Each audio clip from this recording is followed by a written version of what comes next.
And then number 52, Josh Schoonover. And good evening, everybody, and welcome to beautiful Eddie Allen Field on the south end of Princeton, Missouri. We are overlooking at the beautiful landscape here across southern Mercer County for a matchup that for one last season will be a non-con matchup and be a GRC East matchup starting at next year between the Trenton Bulldogs and the Princeton Tigers. Princeton, an improved team. I've been able to kind of follow the Princeton scores, see who they've played, see how they've played. Rebuilding efforts continue here with the blue and white, but they've taken a big step this year. They haven't necessarily been able to make that big step to an above 500 team, but they have been able to go from a team that generally takes it on the chin and gets a lot of blowouts and fourth quarter clock runners, and they're generally about 20 points better this year, and that's significant. They've gone from maybe losing in that 45, 50 to 10 category to a lot of 20 to 7 sort of scores this year, and Princeton does have a victory back in week number 2 against the Putnam County Midgets. So Princeton 1-4 coming in. They're very capable of pulling an upset tonight if Trenton does not have their heads screwed on straight. The Trenton Bulldogs are 3-2, and for Trenton it's been a season, as we're joined here by our color analyst Jacob Marley on Z101.7 and on CityLink TV, where the Bulldogs show that I think they're capable of going on a run. They're having trouble getting traction. A lot of that, Jake, is because we played Higginsville and we played Lexington, and those two teams are a combined 10-0. But I think this Bulldog team is capable. I know they want to win out going into week number 10. They can do that, but they got to get some momentum off of that fourth quarter last week. Yeah, absolutely. The record, it kind of does show how the Bulldogs play, but it also kind of doesn't, because like you spoke about, they played really well against a lot of tough opponents, but also they've had multiple games where they've had trouble, with penalties and just bad plays shooting themselves in the foot, and if they keep making those bad mistakes tonight, it could be an upset. It sounds wonderful to say as a Trenton fan, well, we're 3-2, but the two teams we've lost to are 5-0. 5-0 Lexington, 5-0 Higginsville. It doesn't make those losses hurt anymore, because Higginsville just beat us in the second half, but we were right there against Lexington. And I think that's why I look at it and say Lexington is in 11th place in Class 2. They're 5-0, and we came within about a half a yard of beating them in the fourth quarter down there. Well, I'll tell you what, whenever they make the T-shirts at the end of the season, they don't say 8-2 except Lexington and Higginsville. They say 8-2. So yeah, they said 8-2 and made a run post-Halloween. That's what the Bulldogs want to do. Princeton will get the opening kickoff, so we'll introduce you to the Princeton Tiger offense shortly. It'll be Andrew Smith leading the Tigers offensively. He takes over for the graduated Brent Faulkner this year. Smith is a good one. Very young, like this Princeton team is at many positions. 6'2", 170 pounds. The Bulldogs will be kicking the ball off from right to left on your radio dial here on KGOZ. Gallatin, Chillicothe. Tom Johnson along with you from Eddie Allen Field. The opening kick by Colton F. of the Bulldogs, end over end, and it's going to come down to Princeton, and Cash Hartley brings it through the middle, gets to the 30 and out to the 33-yard line. When you look at this Princeton team, and this is where I kind of mentioned that this is a team on the move. They are a team with a lot of youth. Blaine Milburn, wide receiver, sophomore. Cash Hartley, wide receiver, junior. Quarterback is a sophomore. Running back is a sophomore.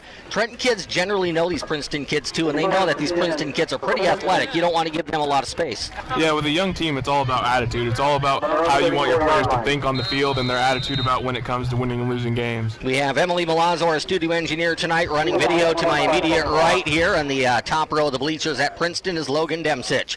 It's Smith taking the football. He will sprint left side for the Tigers. He will get the corner out to the 35-40-yard line, and he gets close to the first down across the 40 and close to the 44-yard line. It looked like Trenton had a soft edge kind of developed there, and Princeton took advantage of that soft end with some good lead blocking on that left side sweep by the quarterback. Yeah, I have a feeling we're going to see that quarterback sweep quite a lot tonight. So Smith ends up picking up about 10.5 yards. That is good enough for the first down. Princeton in the home blues. It's one of the cleanest uniforms in North Missouri and certainly in the Grand River Conference. It always reminds me of Penn State a little bit. Blue uniform, all white helmets with the white numerals for Princeton. Again, left to right on your dial, and if you're watching at home for the Tigers, here's Smith, sprints it right side, and the pitch, it goes behind Hartley. It is loose, picked up by the Bulldogs. Coming the other way is Shields. He's at the 20, 15, and he's dragged down at the 10-yard line as Trenton will get the fumble recovery as the pitch was bobbled and dropped, and it was only a touchdown saving tackle by Princeton that keeps Trenton from taking taking it in for 6. So it was somewhat of a self-inflicted wound there for Princeton, but also a little bit of pressure on that quarterback as the Bulldogs get the fumble recovery. Trenton on the first turnover of the ball game will get the football first down and 10 from the Princeton Tiger 13-yard line. If you're the Bulldogs, you want to shove this in there for 6. That would be an early statement for the visitors if Trenton can do that. Cotton goes out wide to the near sideline for Princeton. Cale McCarter under center, Neff behind him. Leaper goes in motion. Here's the keeper by McCarter through the middle to the 10 and down to the 6-yard line.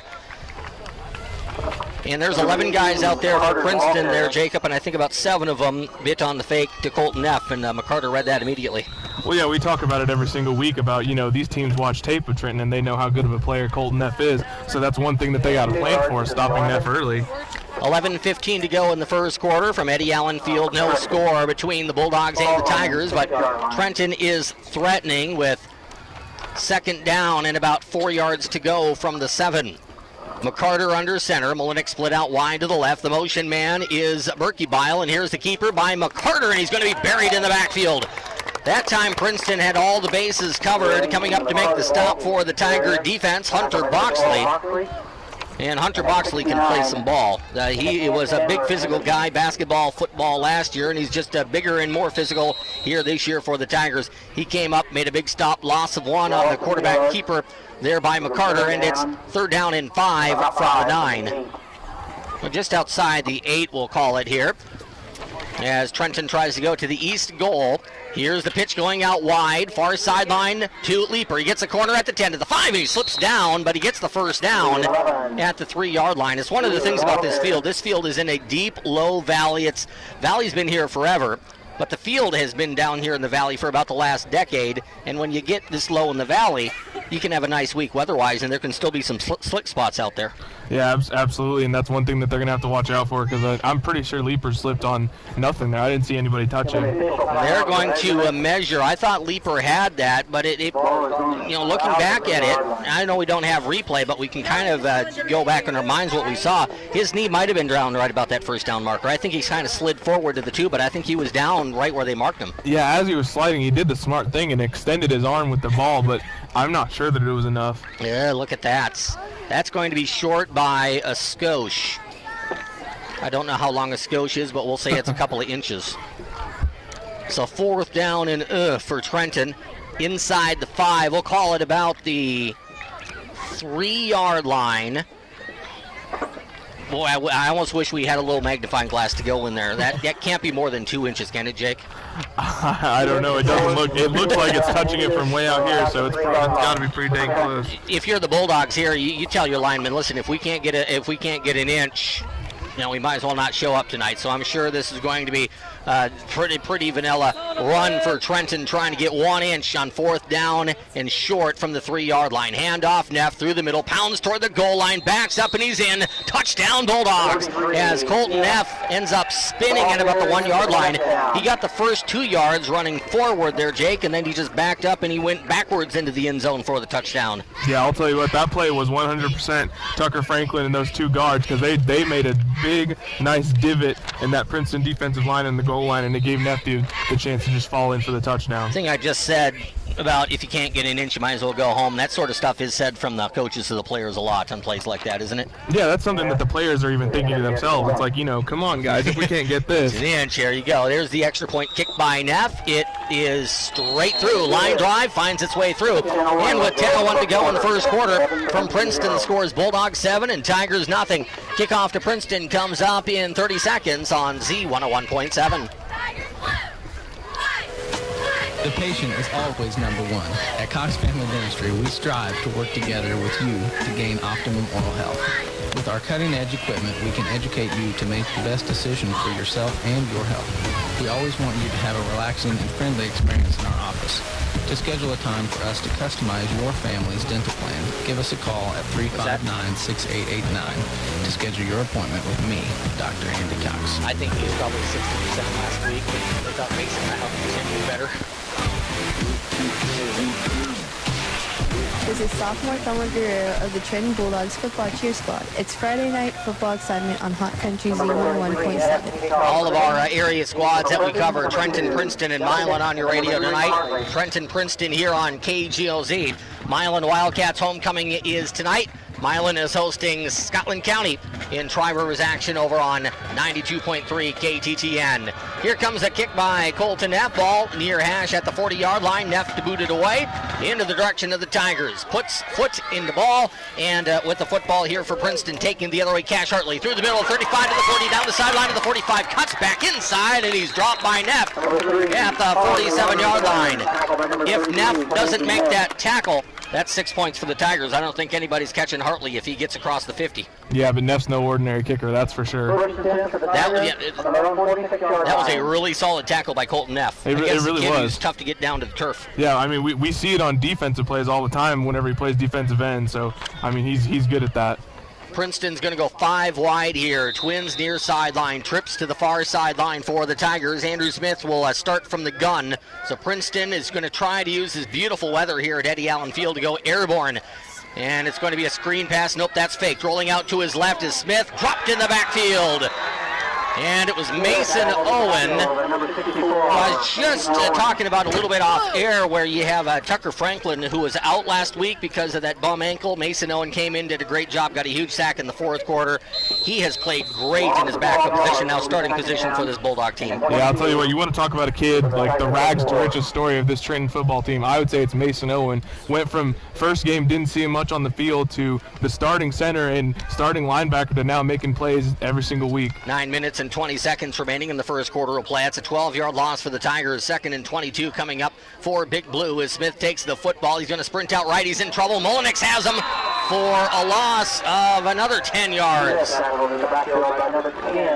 It's one of the advantages that Trenton does have, and Princeton is improved size-wise, but at some point, too, you can hit the weight room as much as you want, and you're either young and you're going to get bigger, or you kind of have the size that the good Lord gave you. But Trenton's a bigger, more physical squad than Princeton. That showed up here in the first 4 minutes. Yeah, and that was all just talent and skills by Mullenix, doing that swipe your hands away move that we've seen him do so many times this season. Just got right past the tackle and got the sack on the quarterback. Mullenix left defensive end, Neff right defensive end. Pretty good tandem there for the Bulldogs. Along those run stuffers in the middle. It's 3rd down.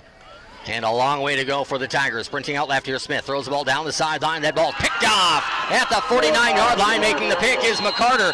He was looking on the out pattern there to Cash Hartley along the far sideline. The pickoff is a grab by McCarter just short of midfield. If you're Trenton, you're never going to complain about a turnover. But that kind of works as a little punt there for Princeton, too. If Princeton handles that the right way, that's almost like a little 30-yard punt down the field. Yeah, but I mean, the big difference between a punt and that is just the demoralizing factor in the psychology of it all, you know? It is a huge difference because it could demoralize Princeton, we'll see, and it really pumps up Trenton. Turnovers have that effect, there's no question about it. 1st down and 10 from midfield. Trenton pushing the ball from right to left on your radio dial in the first quarter. Under center is McCarter. And before the snap, timeout, Bulldogs. Bulldogs will huddle around Coach Boswell as 8:20 to go in the first quarter. It's Trenton 7 and Princeton no score. We're back in 30 seconds to Princeton on Z101.7. We are Missouri Farm Bureau Insurance, and we're for road trips. We're for covering as much ground as possible on 2, 4, or 18 wheels. We're for drop tops, T-tops, classics, cruisers, pickup trucks, and dump trucks. We're for displaying Missouri plates like medals and pride. Have you ever hit a deer? Yep, we're for you too. We're for getting stuck behind a tractor on a 2-lane highway. And if you're a Missouri driver, we have an auto policy for you. I'm Marcia Cox, your Missouri Farm Bureau insurance agent. And if you're in Mercer County, I've got you covered.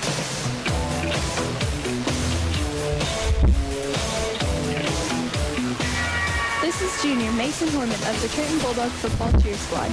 It's Friday night football excitement on Hot Country Z101.7. Jake, you heard the whispers around town. You kind of know what the schedule looks like. For the Trenton Bulldogs, there was some worry that this might look like a trap game. You have homecoming next week at a big win against Pembroke Hill. Trenton's come out taking care of business for 5 minutes. Absolutely. They just need to continue taking care of business for the rest of the game. First down and 10. Here is the keeper by McCarter. Now pitches it out wide to Lamp. Lamp gets a block on the corner. He says 50, 40 down the sideline, 35, 30. Turns on the speed. He's to the 20, and he's going to go. He goes around Princeton as he got the angle, and he just blew by Blaine Milburn, who came over from the safety position. He was the last one to have a shot. He couldn't make contact, and the Bulldogs are up by a score of 13-0 with 8:09 to go in quarter number 1. A 50-yard touchdown run for Jonathan Lamp. He has the Bulldogs cooking, and we talked a little bit, our video man, Logan, and myself on the way up about how Lamp hasn't had a lot of opportunities. He has the speed. He showed the speed on that play. That's exactly the play Lamp's been looking for all season, and finally he was able to bust one, and you know what, maybe we'll see more from Lamp tonight. 8:09 to go in the first quarter. Extra point kick by Neff. It's on the way. Low. Is it straight? It is. Low line drive through the uprights. 8:09 to go in the first quarter. It's all Bulldogs in this battle from Princeton. Trenton 14 and Princeton nothing. We're back in 30 seconds with the kickoff. You're listening to KGOZ. At Rosemary Hill Tree Farm, the trees are growing and gorgeous and ready for you. Right now, pick from Autumn Blaze, Sun Valley, Crimson King, and October Maples. Also, River Birch and Bald Cypress. These trees are 18 feet tall with 2.5 to 3-inch caliper. Nice big trees that will add shade, beauty, and value to your property. Now is the time to plant, so spend some quality time in the country at Rosemary Hill Tree Farm. If you have questions, give Bill a call at 654-1298. That's at Rosemary Hill Tree Farm on Highway 6 between Jamesport and Trenton.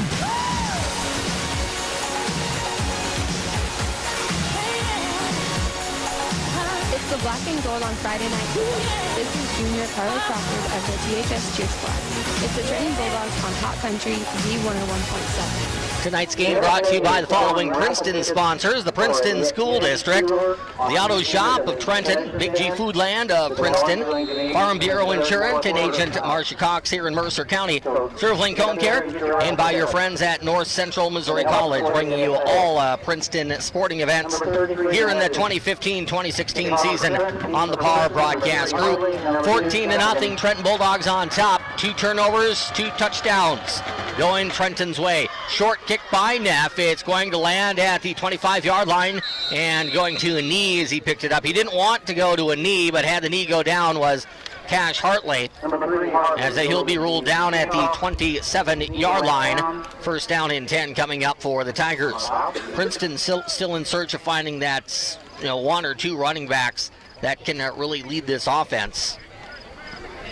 Seems that whenever they find one, get an injury here or there, or end up having a lot of slot receiver types. But if Princeton, they can never find that running back to kind of lead this offense into the future in the new, bigger Grand River Conference next year with a potentially potent passing attack, that would be a big thing for this Princeton offense. Princeton's going to line up in the eye here behind Smith, and the handoff goes to Boxley, and he is undercut and dropped by the Bulldogs.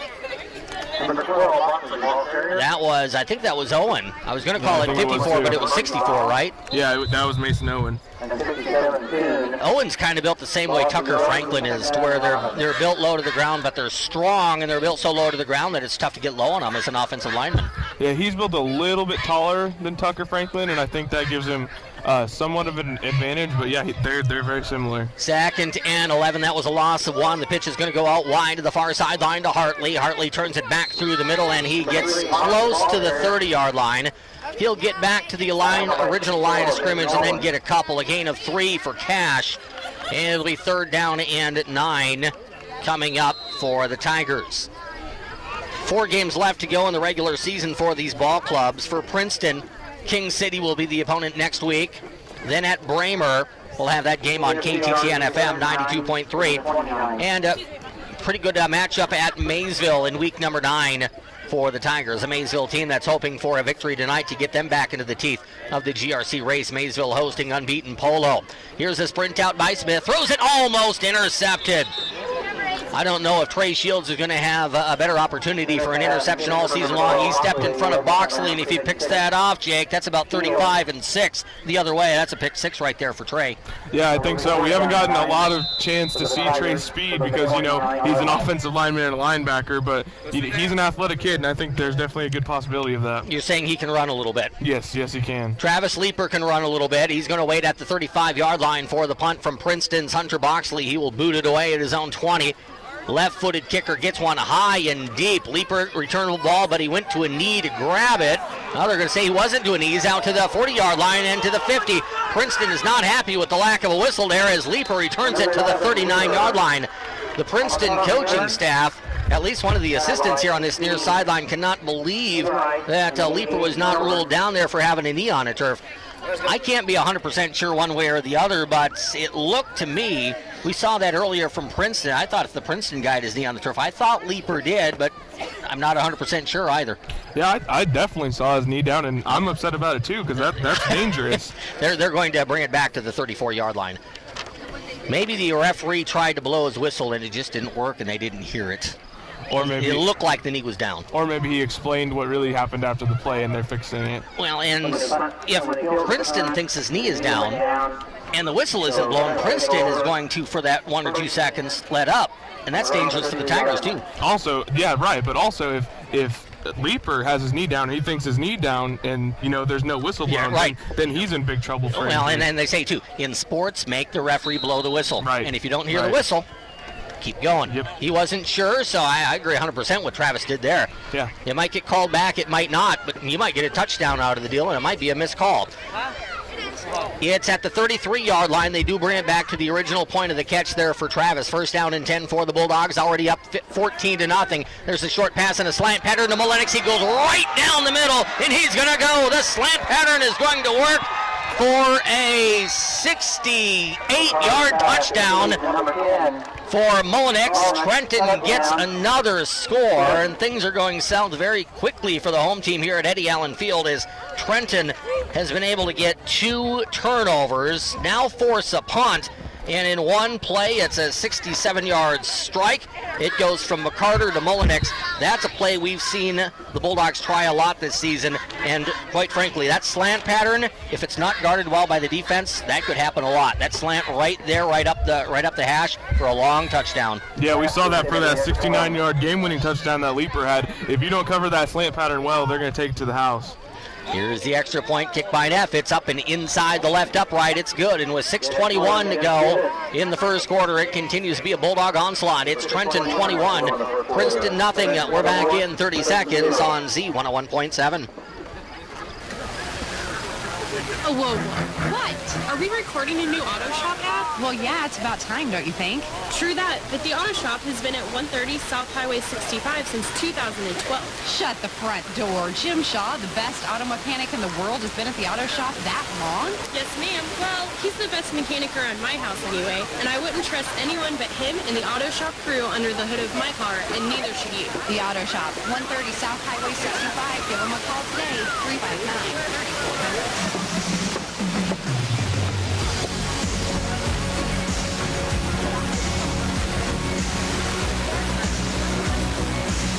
This is senior Jesse Westgar of the Trenton Football Cheer Squad. This is Bulldog Football on Hot Country Z101.7. Let's go Bulldogs. Trenton came in a pretty heavy favorite in this matchup, Jake, but I thought Princeton would give Trenton a battle. Princeton has taken 3 pretty good shots right to the jaw here. Trenton has a lot of momentum. Well, it looks like this Bulldog team got some momentum off that fourth quarter comeback against Pembroke Hill, or at least the fourth quarter touchdown to win at Pembroke Hill last week.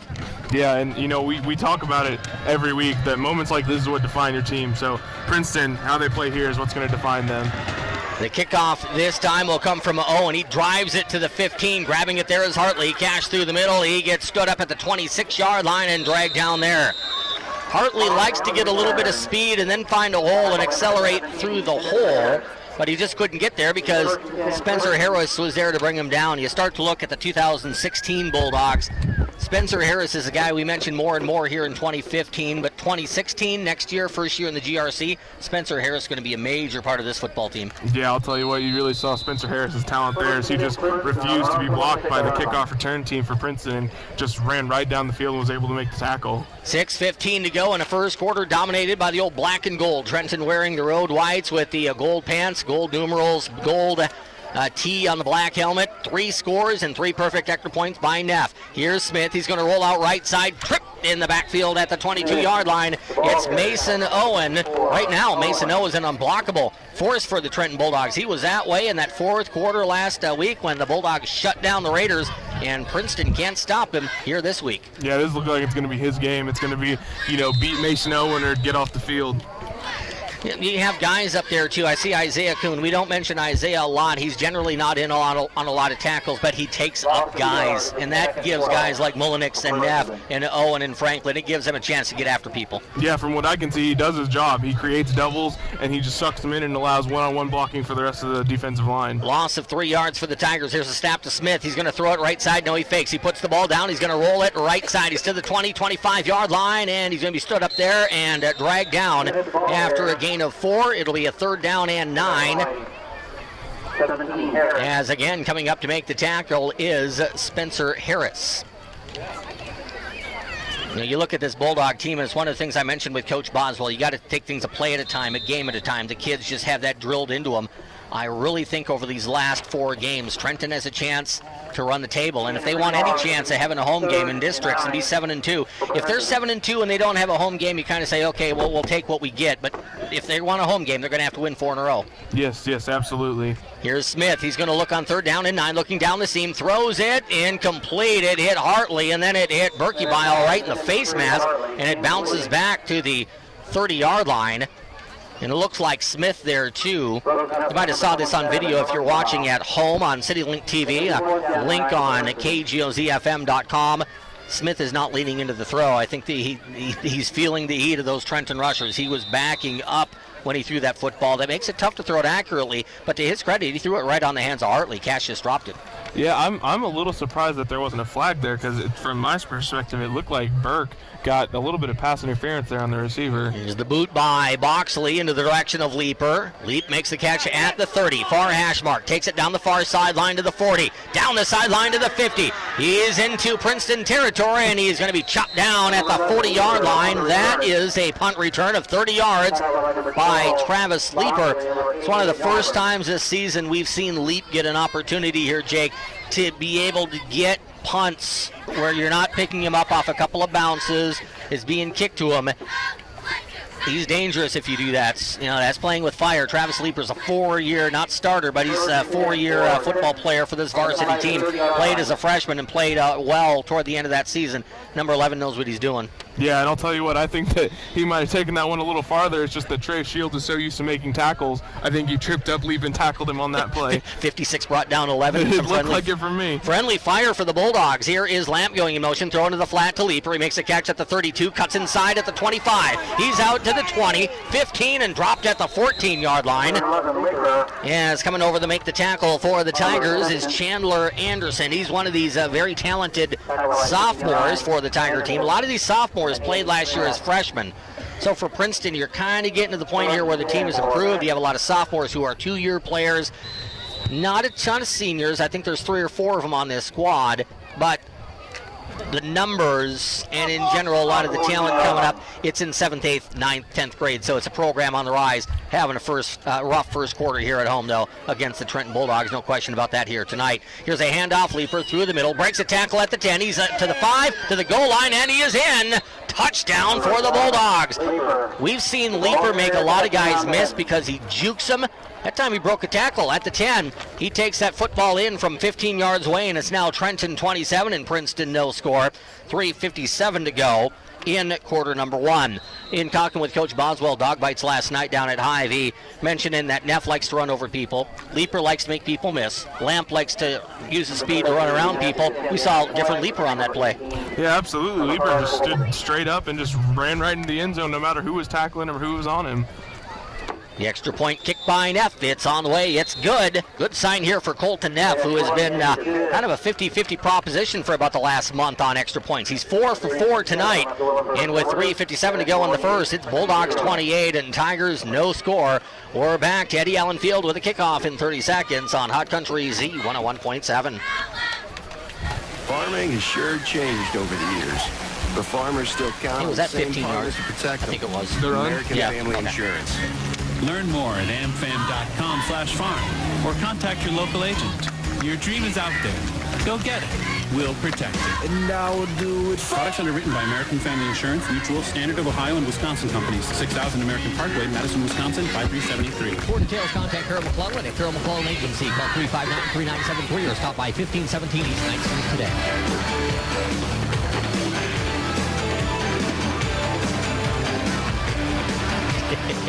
This is senior Carly McCollum of the Trenton. Can you go full screen on that? This is Bulldog Football on Hot Country C101.7. Along with Emily Milazzo and Logan Debsich and our color analyst Jacob Marley. Tom Johnson back with you from Eddie Allen Field in Princeton. This is Bulldog Football on Z101.7. Week 6 for the Bulldogs, Week 6 for the Princeton Tigers. They come in 3-2 Trenton, 1-4 Princeton. It's been a great first quarter for Trenton, nightmare first quarter for Princeton. Here's the kick to Hartley, gets a little bit of a seam across the 30 and out to the 35-yard line. Nice little return of 20 yards there for the Tigers, but right at the end of the play, a flag flies. I'm thinking it might be face mask, but it might be some sort of a push or a hold against Princeton. I think it's probably one or the other. Yeah, if it was during the tackle, I didn't catch it because it would have been as he was going down, and there were Princeton players It in is my a way. face mask against the Dogs. Mm-hmm. We talked about that in the beginning, the Bulldogs shooting themselves in the foot with penalties. Doesn't hurt as much to do that when you're up by 28-0, though. True, but I mean, it's never something that you want to be okay with. It's habits. Yes. Something Bad something tells me you've heard that from a guy named Croy and a guy named Boswell. Yes, I heard that a lot. Just once or twice. Mm-hmm. Even if you're up 28-0, develop good habits. Yes. That was a 15-yard penalty, but I'm sure it wasn't a face mask done purposely to give proper meaning to that play. Sometimes those things happen just because you're hustling and you get your hand on the face mask. You realize it, you take it off, it's too late, you get caught. Yeah, and especially whenever a runner's going down and you try to put in the extra effort to make sure he's down, sometimes those things can happen. 15-yard penalty brings the ball out to the 49-yard line for Princeton. Motion man is Boxley. Fake goes that way. Handoff back through the middle to midfield. Big hit there at midfield. Coming up like a shot there was Cotton. He got a real good shot. It looked like on the shoulder of sophomore Garrett Enright. And Enright only goes $125. So he's going to grow a little bit, and he might be that running back that Princeton's looking to develop here over the next 2.5 years. But he ran into a Connor Cotton. I think Connor left him with a bruise at midfield. Yeah, that was a really impressive tackle because the running back leaned his shoulders down and put his head into it trying to run over Connor Cotton, and Cotton just wasn't going to have that happen. Second down, and we'll give Enright about a half yard on that carry. So second down and a long 9 here for the Tigers. Motion man is Hartley. Fake goes that way, run through the middle by Smith. He runs into two Bulldogs at the 48. Cotton came into the pile at the last minute there to kind of push some guys over. But that was Berkey Bile along with Shields. And we'll also give some dap there to Logan Schuler in on the tackle for the Bulldogs. It'll be third down and 7 for Princeton with the ball at the 48-yard line of Trenton. And this is kind of a minor thing for Princeton, but you're looking for anything right now down 28 if you're the Tigers. At least Princeton has the ball on the Bulldog side of the 50. Yeah, a shorter third down would definitely help them out. 3rd and 8 for the blue and white. I formation behind Smith. He's going to roll out to the left, and he's in trouble, being chased and dropped by Mullenix. Impressive work there by Cree Mullenix as Smith couldn't escape him. And here's what impresses me about that play. How often on that naked bootleg where you see the defensive end come in, we saw this a lot against Higginsville, the quarterback just runs away from the defensive lineman. And Cree was going to have none of that on that play. He was going to chase down Smith. He was like a lion going after his prey on that tackle. Yeah, it was really good. He read the play out perfectly, and then it was a foot race between him and the quarterback, and he absolutely won that battle. Caught the angle, and he dropped him for a sack and a loss of 13. Here's the third punt of the quarter by Hunter Boxley. High, deep, fair catch by Leeper. Grabs it at the 21-yard line. I almost wonder if Leeper doesn't make that. He did make that fair catch. I think he had some room to run, and I don't know if he's thinking, let's give the offense some time and let's give them a long field and see if we can get a long drive. You know, you're up 28-0. Maybe you think things like that. I don't know. I saw the Princeton Gunners got a little bit ahead of their blocking, and I think Leeper was probably just thinking better safe than sorry, I'll fair catch it. I think you're right. He's probably thinking if I catch this ball and that guy's within 5 yards, he might hit me right in the ribs. Yeah, and I don't want to have bruised ribs in the morning. When the score is like this, what's the point in taking that risk? 28-0. Trenton with the lead. Touchdowns for Neff, for Lamp. In the air to Mullenix, to Leeper. So Trenton has 4 scores, and they've spread the ball out very well, have the black and gold. Under center goes Harris, hands it off to Neff. Neff is out to the 30, stays on his feet to the 40, down the sideline to the 45, to midfield to the Princeton 43-yard line. On a run of 45 yards goes Colton Neff. So Neff gets that run of 45 yards, and I had to do a double take there to see that Spencer Harris is indeed out there quarterbacking for the Bulldogs. I'm not sure why Cale McCarter is not out there, but it is Spencer Harris leading the offense. I don't know if it's injury related or just the fact that Trenton feels pretty comfortable with the lead right now. I would assume that it's both that Trenton feels comfortable with the lead, and you talked about Spencer Harris being the player of Trenton's future. Yep. They want to get him some reps at quarterback in a varsity game. You might as well do it up 28-0. You never know either. You cross your fingers and you hope that Cale doesn't get injured, but it's football. Especially with the starters in there with him. It's a collision sport. Here's Harris. He'll hand it off to Neff. Neff gets hog-tied by Boxley. Hunter got taken for a ride there about 1.5 yards. Boxley made contact after a gain of 1, and then Neff kind of spun, and Boxley ripped him down to the turf at the 41-yard line for a gain of 3.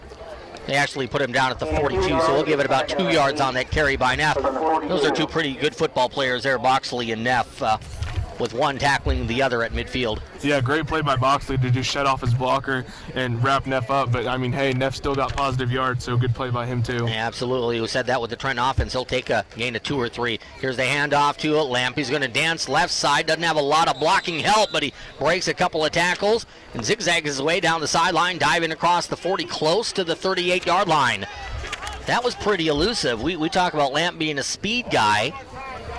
He was pretty slippery on that run there, Jake. Yeah, games like this, they're always really interesting for your starters because you get to see things that your players are talented at that you didn't realize that they were, like Neff there. I mean, he was really elusive there, a lot more than he normally is. 3rd and 4, the pitch goes to Leeper. He's going to try to turn the corner at the 40. 35 has the first down. He's going to be spun out of bounds close to the Princeton 30-yard line as we get the horn to end the first quarter of play from Eddie Allen Field. All Trenton thus far in this future GRC matchup from Princeton. It's Bulldogs 28 and the Princeton Tigers no score. We're back with the second quarter in a minute on Hot Country Z101.7. Announcing the year-end inventory reduction event going on now through Monday, September 28th at Barnes-Baker Automotive Group in Chillicothe and Trenton. Stop by the biggest sale of the year. All excess inventory must be eliminated. Over 200 new and pre-owned Ford, Chrysler, Dodge, Jeep, Ram, Chevy, GMC, Buick, and many other makes will be priced to sell.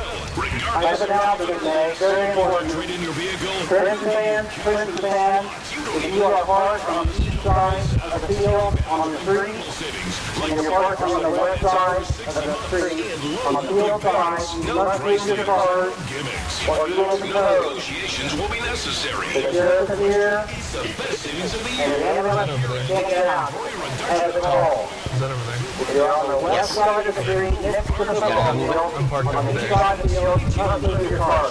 Street in There's ample parking 6 Oklahoma Avenue in Trenton. during the west Credit on select of the football field. details.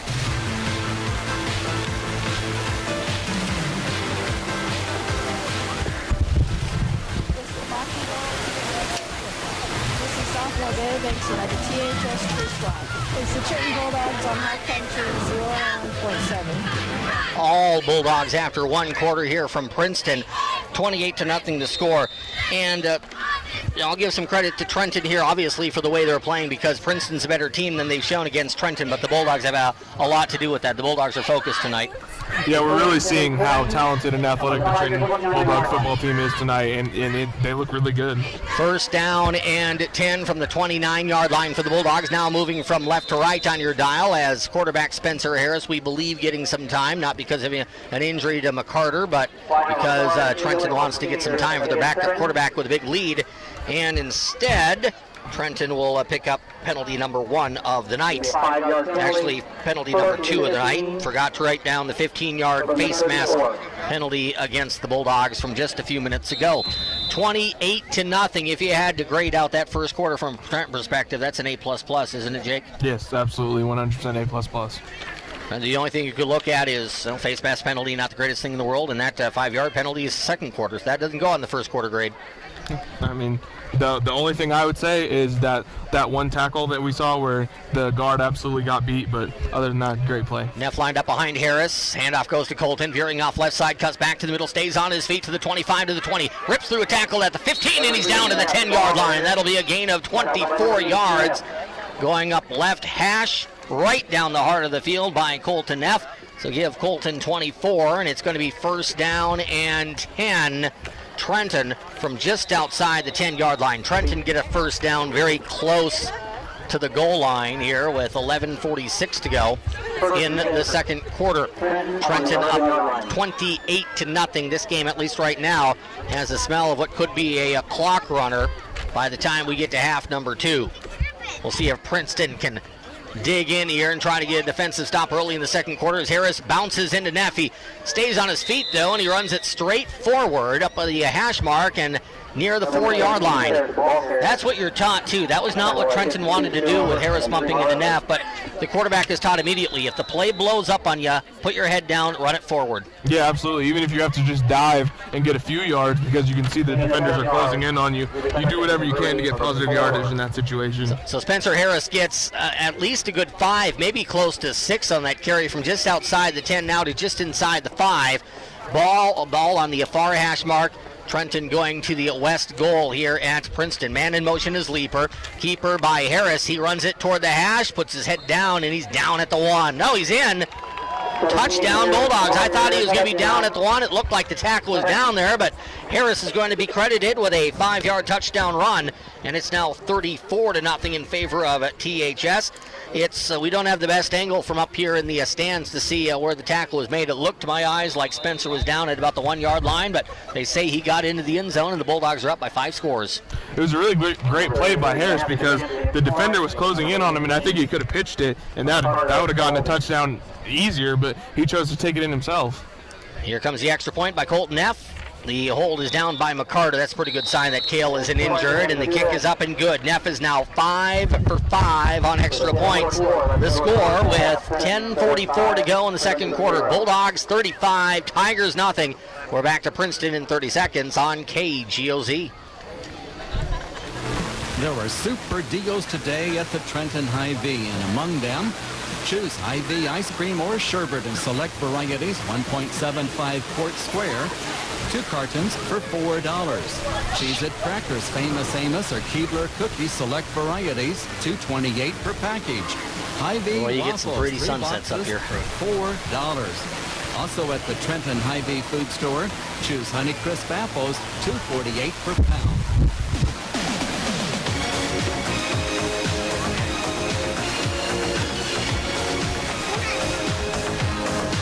Sophomore Brayden Keaton and the Trenton football cheer squad. This is Bulldog football in Hot Country Z101.7. Let's go Bulldogs.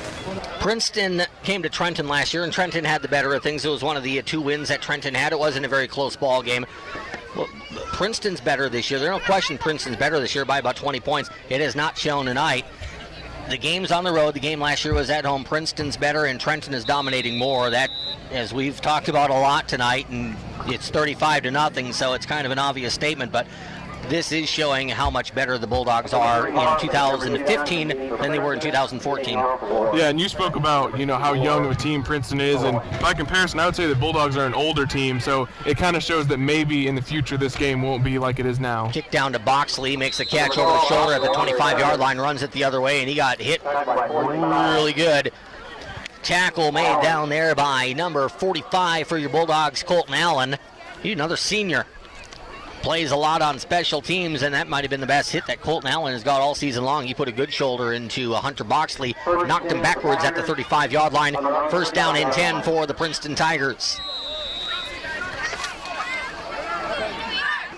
Blaine Milburn, part of trips to the left here for Princeton. He's lined up against the near sideline, going one-on-one with Travis Leaper. tight to the formation is Cash Hartley on this left side, and in the slots for the Tigers on this left side is Garrett Enright. Smith takes the snap, sprints right side, under pressure by Monix, throws under duress, and the ball is picked off. Intercepted at the 35-yard line as Connor Cotton able to pick it off in the flat. Smith was under some serious duress, and he's doing a good job as Smith for Princeton, but he's only a sophomore, and he's seeing a fierce pass rush from the Trenton Bulldogs tonight. And when that happens, you're going to see more inexperienced players like Andrew is make those sort of plays to try to get out of the hole, and that was a very nice pickoff by Connor Cotton. So the INT is the third turnover of the night for the Tigers. 10:33 to go in the second quarter. Bulldogs are in business again. Spencer Harris under center. Going in motion is Cotton, veering it to the near side of the formation. Motion man is Leaper. He gets it, sweep play right side. He's to the 35, cuts inside, and dragged down at the 30 by Boxley. Boxley continues to be all over the field. Also in on that tackle for the Tigers defensively is Chandler Anderson. Blaine Milburn, Drew Daly, Chandler Anderson, Alec Patterson, and Andrew Smith on the defense for Princeton. 6 of the 11 starters tonight are sophomores. And Trenton has so many seniors, so when you look at it in a game like this, you kind of just mentioned this, in a lot of ways, this is like a lot of 15-year-olds going against a lot of 17, 18-year-olds. Yeah, and the 17 and 18-year-olds are winning this battle They tonight. are, yeah. It's a lot of seniors against a lot of sophomores. That may change over the next couple of years. Certainly these Tigers, they will grow up very quickly, but still young. Here is the pitch going left side to Lamp, up the far sideline, 25-20, turns on the speed, 15-10-5, and into the end zone for the touchdown. Well, it looked like Lamp, he got to that far sideline, Jake, he put his head down, and it's almost as if the Tigers, they're running in quicksand, and it looks like Lamp is just flying by him. I almost wonder if Princeton is just misreading how fast Jonathan Lamp really is there when he gets a straight head of steam. Yeah, I think that there's a little bit of misreading, and also I don't think that they were expecting him to cut it back, and I think that probably also threw off their timing. But you can see on the tail end of that play there, they did start to take different angles, so I think they're starting to figure it out, but Lamp had him there. As the extra point kick is on the way and no good. Didn't catch where that missed. It was blocked. The ball never got to the goalpost. That's why I never saw it. Blocked down by the Tigers with 9:40 to go in the second quarter. It remains a runaway here for the Trenton Bulldogs. 41-0 lead on the road at Princeton. We're back with a kick to the Tigers in 30 seconds on 101.7 FM.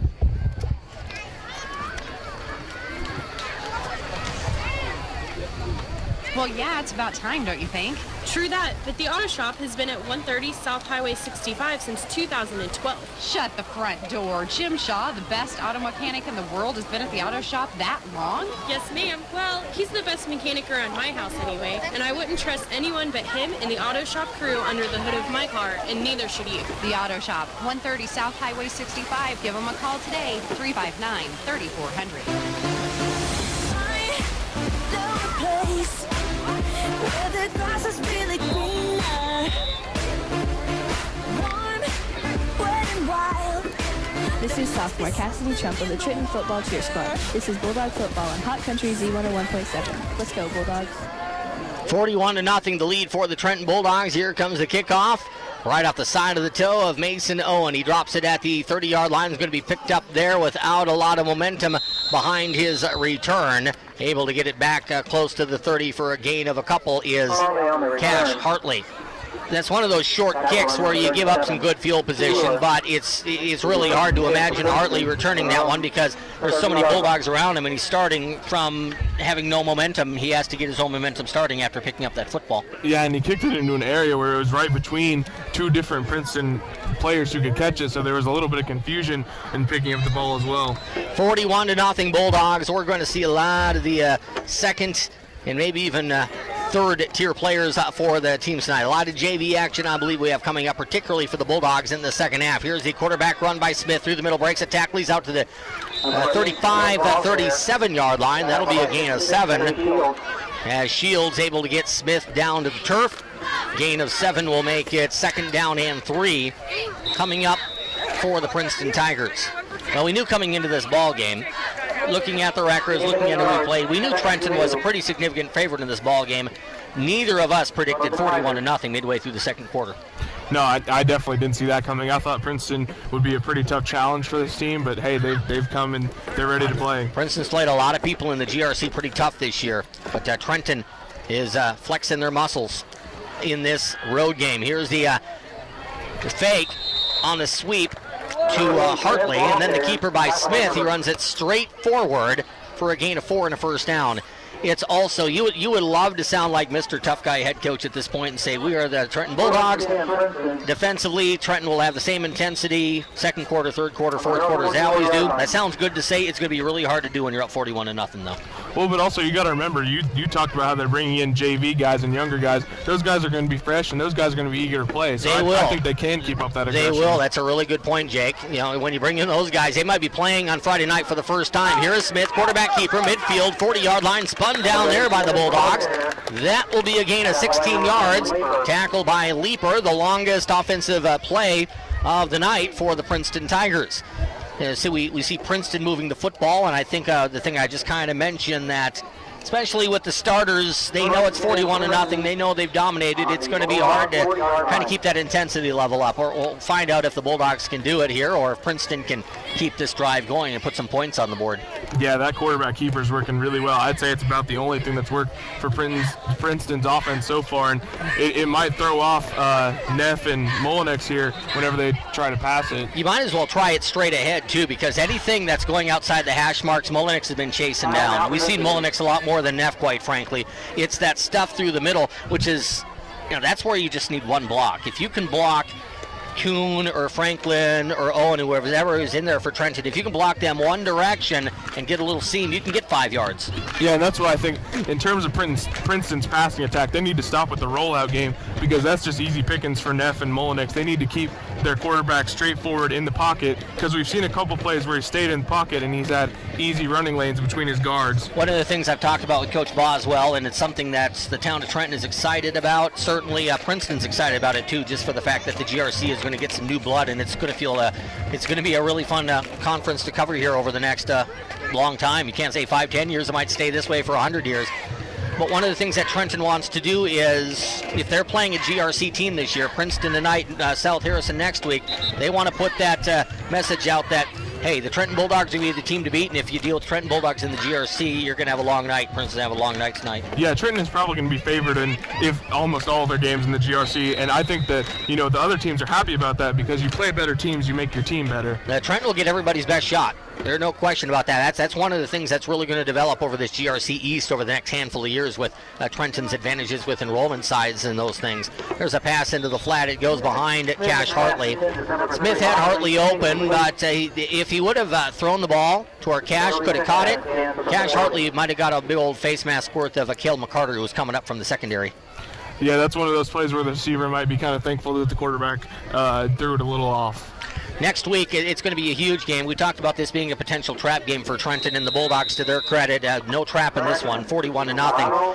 South Harrison is a very good team, Jake. It's homecoming next week. It's going to be a huge, huge game for the Trenton Bulldogs. Yes, very huge. As a player, homecoming is the biggest game of the year, every year. Twins both sides for Princeton. Bulldogs putting pressure on Smith. Breaks the tackle in the backfield. Throws it into the flat. Incomplete. Smith is just running for his life. He has Molinex after him. He has Neff after him. He had Trey Shields after him. That can't be comfortable when you got Trey Shields with his jersey hanging out, chasing after you. And Smith is just trying to get rid of that football without getting sacked. Yeah, if you're Princeton and you're going to keep throwing the ball, you've got to change up your passing attack, because the way that they're running it just plain isn't working. It'll be 3rd and 15 for the Tigers from the 45-yard line here at Eddie Allen. Princeton 1-4 coming in week 2 victory over Putnam County. Princeton had a loss a couple of weeks ago. It was a game that the Tigers felt like they could get and didn't. Gave up 3 scores early to Gallatin. Fell 24-6, I believe, was the final score in that one. Fell behind by that 3-score margin in the first quarter at Polo last week. Here's the snap to Smith. He's going to race it left side, throws the ball down the sideline to Hartley, makes the catch at the 24-yard line with a foot in bounds. He falls out of bounds at the 22. I didn't know if they were going to get the ball to Cash Hartley there, Jake, without him drifting out of bounds. That was a really nice play by the Mercer native and able to get his foot down to get that long pass play for the Tigers. Yeah, perfect throw and catch there from the quarterback to Hartley. And I mean, whenever your leaper who was covering him, there's not a lot you can do about that whenever he makes that good catch. 7:46 to go in the second quarter. The score 41-0 in favor of the Trenton Bulldogs. Again, Andrew Smith will go to the gun. Trips near side for the Tigers. Smith gets the ball, rolls left side, under pressure. He's going to run away from Mullenix, who's on the attack. Mullenix hits Smith as he throws it into the Trenton sideline. That might be, although Smith is out of the tackle box, it might be intentional grounding. He's out of the tackle box over there, Jake. I don't think he got it back to the line of scrimmage. The line of scrimmage was at 24. It went out of bounds at the 27. So we'll see what the referees call. No, he didn't get it to the line of scrimmage. I can tell because... Yeah, there's the flag. Yep, there it is. I can see Jonathan Martin there about 2 yards behind the line of scrimmage. Yes, he threw it right to him. I looked immediately at where the first down marker was, and it was sitting at the 24. And give credit to Andrew Smith. He was running for his life, and he's trying to get rid of the football and save the play. He just... If you get that ball out of bounds at the 20, it's good because he's outside of the tackle box. He just couldn't get it there on the angle, though. Absolutely. I mean, he's had a couple bad play interceptions, but honestly, I think if there's one silver lining that Princeton can take away this, it's that their quarterback's been playing really well. He's been evading the pass rusher some. They've gotten there eventually, but that's going to happen whenever they're getting past their blocks every single time. But he's also made them miss, and he's found good running lanes. That is a killer penalty against the Tigers. It is a penalty of a long way. 46-yard line, back to the 22. That's going to be third down with a loss of down and just about 34 yards, it looks like. From the 46 to the 12 is what Princeton needs. There's a slant pattern. Caught. Was a good gun, too, to the 34-yard line. That was a great-looking pass by the sophomore as he put it right on the 88 of Blaine Milburn. You even heard a wow in the background from Jacob Marley. That was a gun. Yeah, I'll tell you what, I sometimes I don't like being right, but that was a laser from that quarterback. A great throw.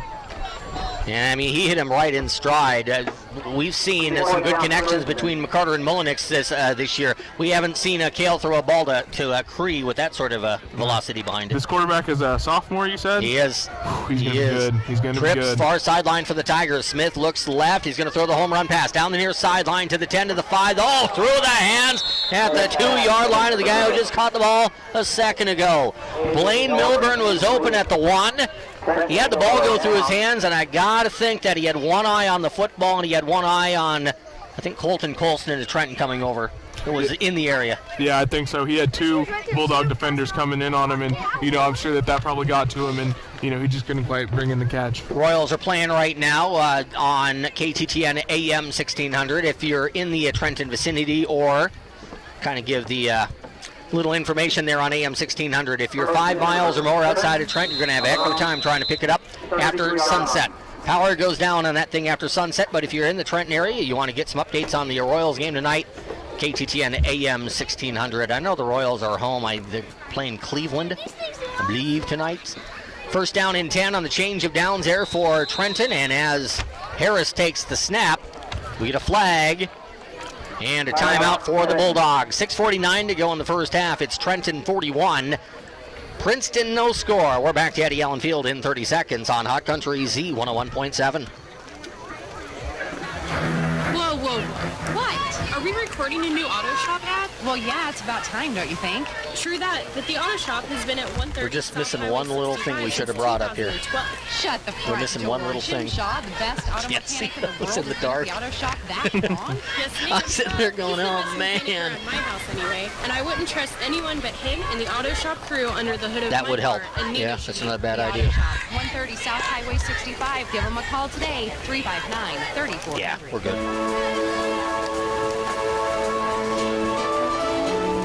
Down in the pit. How are you? This is sophomore Emma Norris of the Trenton Bulldog Football Cheer Squad. It's Friday night football excitement on Hot Country Z 101.7.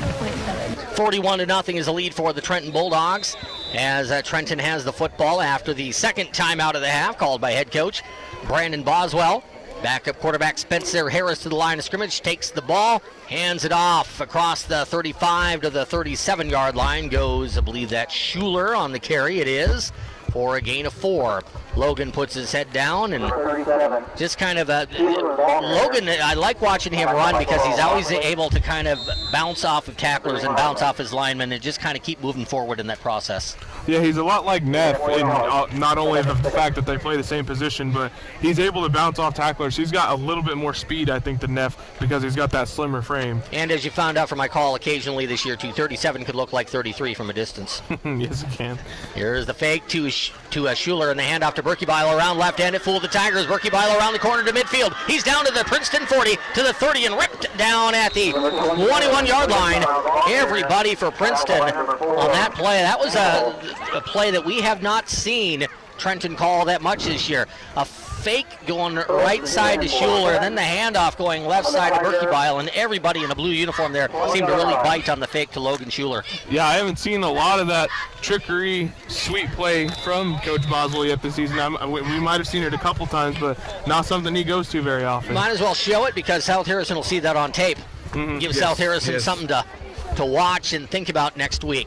Ball on the far hash at the 11-yard line as the handoff goes a second man through and chopped down. One broken tackle away from a score was Spencer Harris. Spencer had a good head of steam there. He's chopped down at the 15-yard line. That's a gain of 5. I had the line of scrimmage off by 10 yards there. Just one thing about this field, it's a great field, a great view, but not all that easy, at least right now, to see the yard markers. They're a little bit faded. Yeah, definitely. I thought the 40-yard line over here was the 50. It happens from time to time. You just don't want to admit it too often. I'm the new guy, I can say. Second down and 5. Harris handoff through the middle. Schuler puts his head down. He gets about the entire town of Princeton on his back, and he drags him to the 6. There were about 7 guys were in blue uniforms there trying to drag down Logan Schuler. Yeah, and Schuler refused to go down. That's a great play by him. How much confidence is it going to give these? Certainly we're going to see a lot of JV guys, maybe some freshmen in there for Trenton in the second half. How much confidence is it going to give them in the second half of play to get out on the field on a Friday night? Well, it depends how they play. I mean, I've been in their shoes, and I know that that's just an understanding that you have, that whenever the score gets this way, you're going to get your shot. If you play well, then that's going to give you a lot of confidence that you can play on Friday nights. If you don't play that well, then you know there's some things you need to work on. And let's be honest about it, too. They'll be scared to death when they get out there. Yeah, the nerves will be going. Here's Harris faking and then handing it off. Second man through, touchdown. Everybody again bits on the fake to Schuler, and it was Jeffrey White, number 14, the second man through. That's the second sort of play that we've seen from Coach Boswell on that drive, where you get a fake moving one way and then the handoff going the other, and Princeton bit 2 times on those fakes. Well, one thing I haven't seen from Coach Boswell, and you spoke a little bit about film for South Harrison next week, is he hasn't given the ball straight up to Lamp a lot like he normally does, and he's throwing these trickery plays in there. I think maybe he's trying to taint the film that South Harrison gets a little bit. So White goes in from 6. High snap, getting the ball down is McCarter. The kick by Neff is up and inside the right upright. It's good. And with 4:33 to go in the first half of play, it's Trenton 48, Princeton no score. We're back with the kickoff to the Tigers in 30 seconds on Hot Country Z 101.7. A lot of places to invest your money and no shortage of advice, but I think a lot of these get-rich-quick schemes are good ways to get broke quick. That's why I like to see these at my bank. Guaranteed, insured. Farmers Bank of Northern Missouri, your community bank. Member FDIC. Visit us at onlinefarmersbank.com.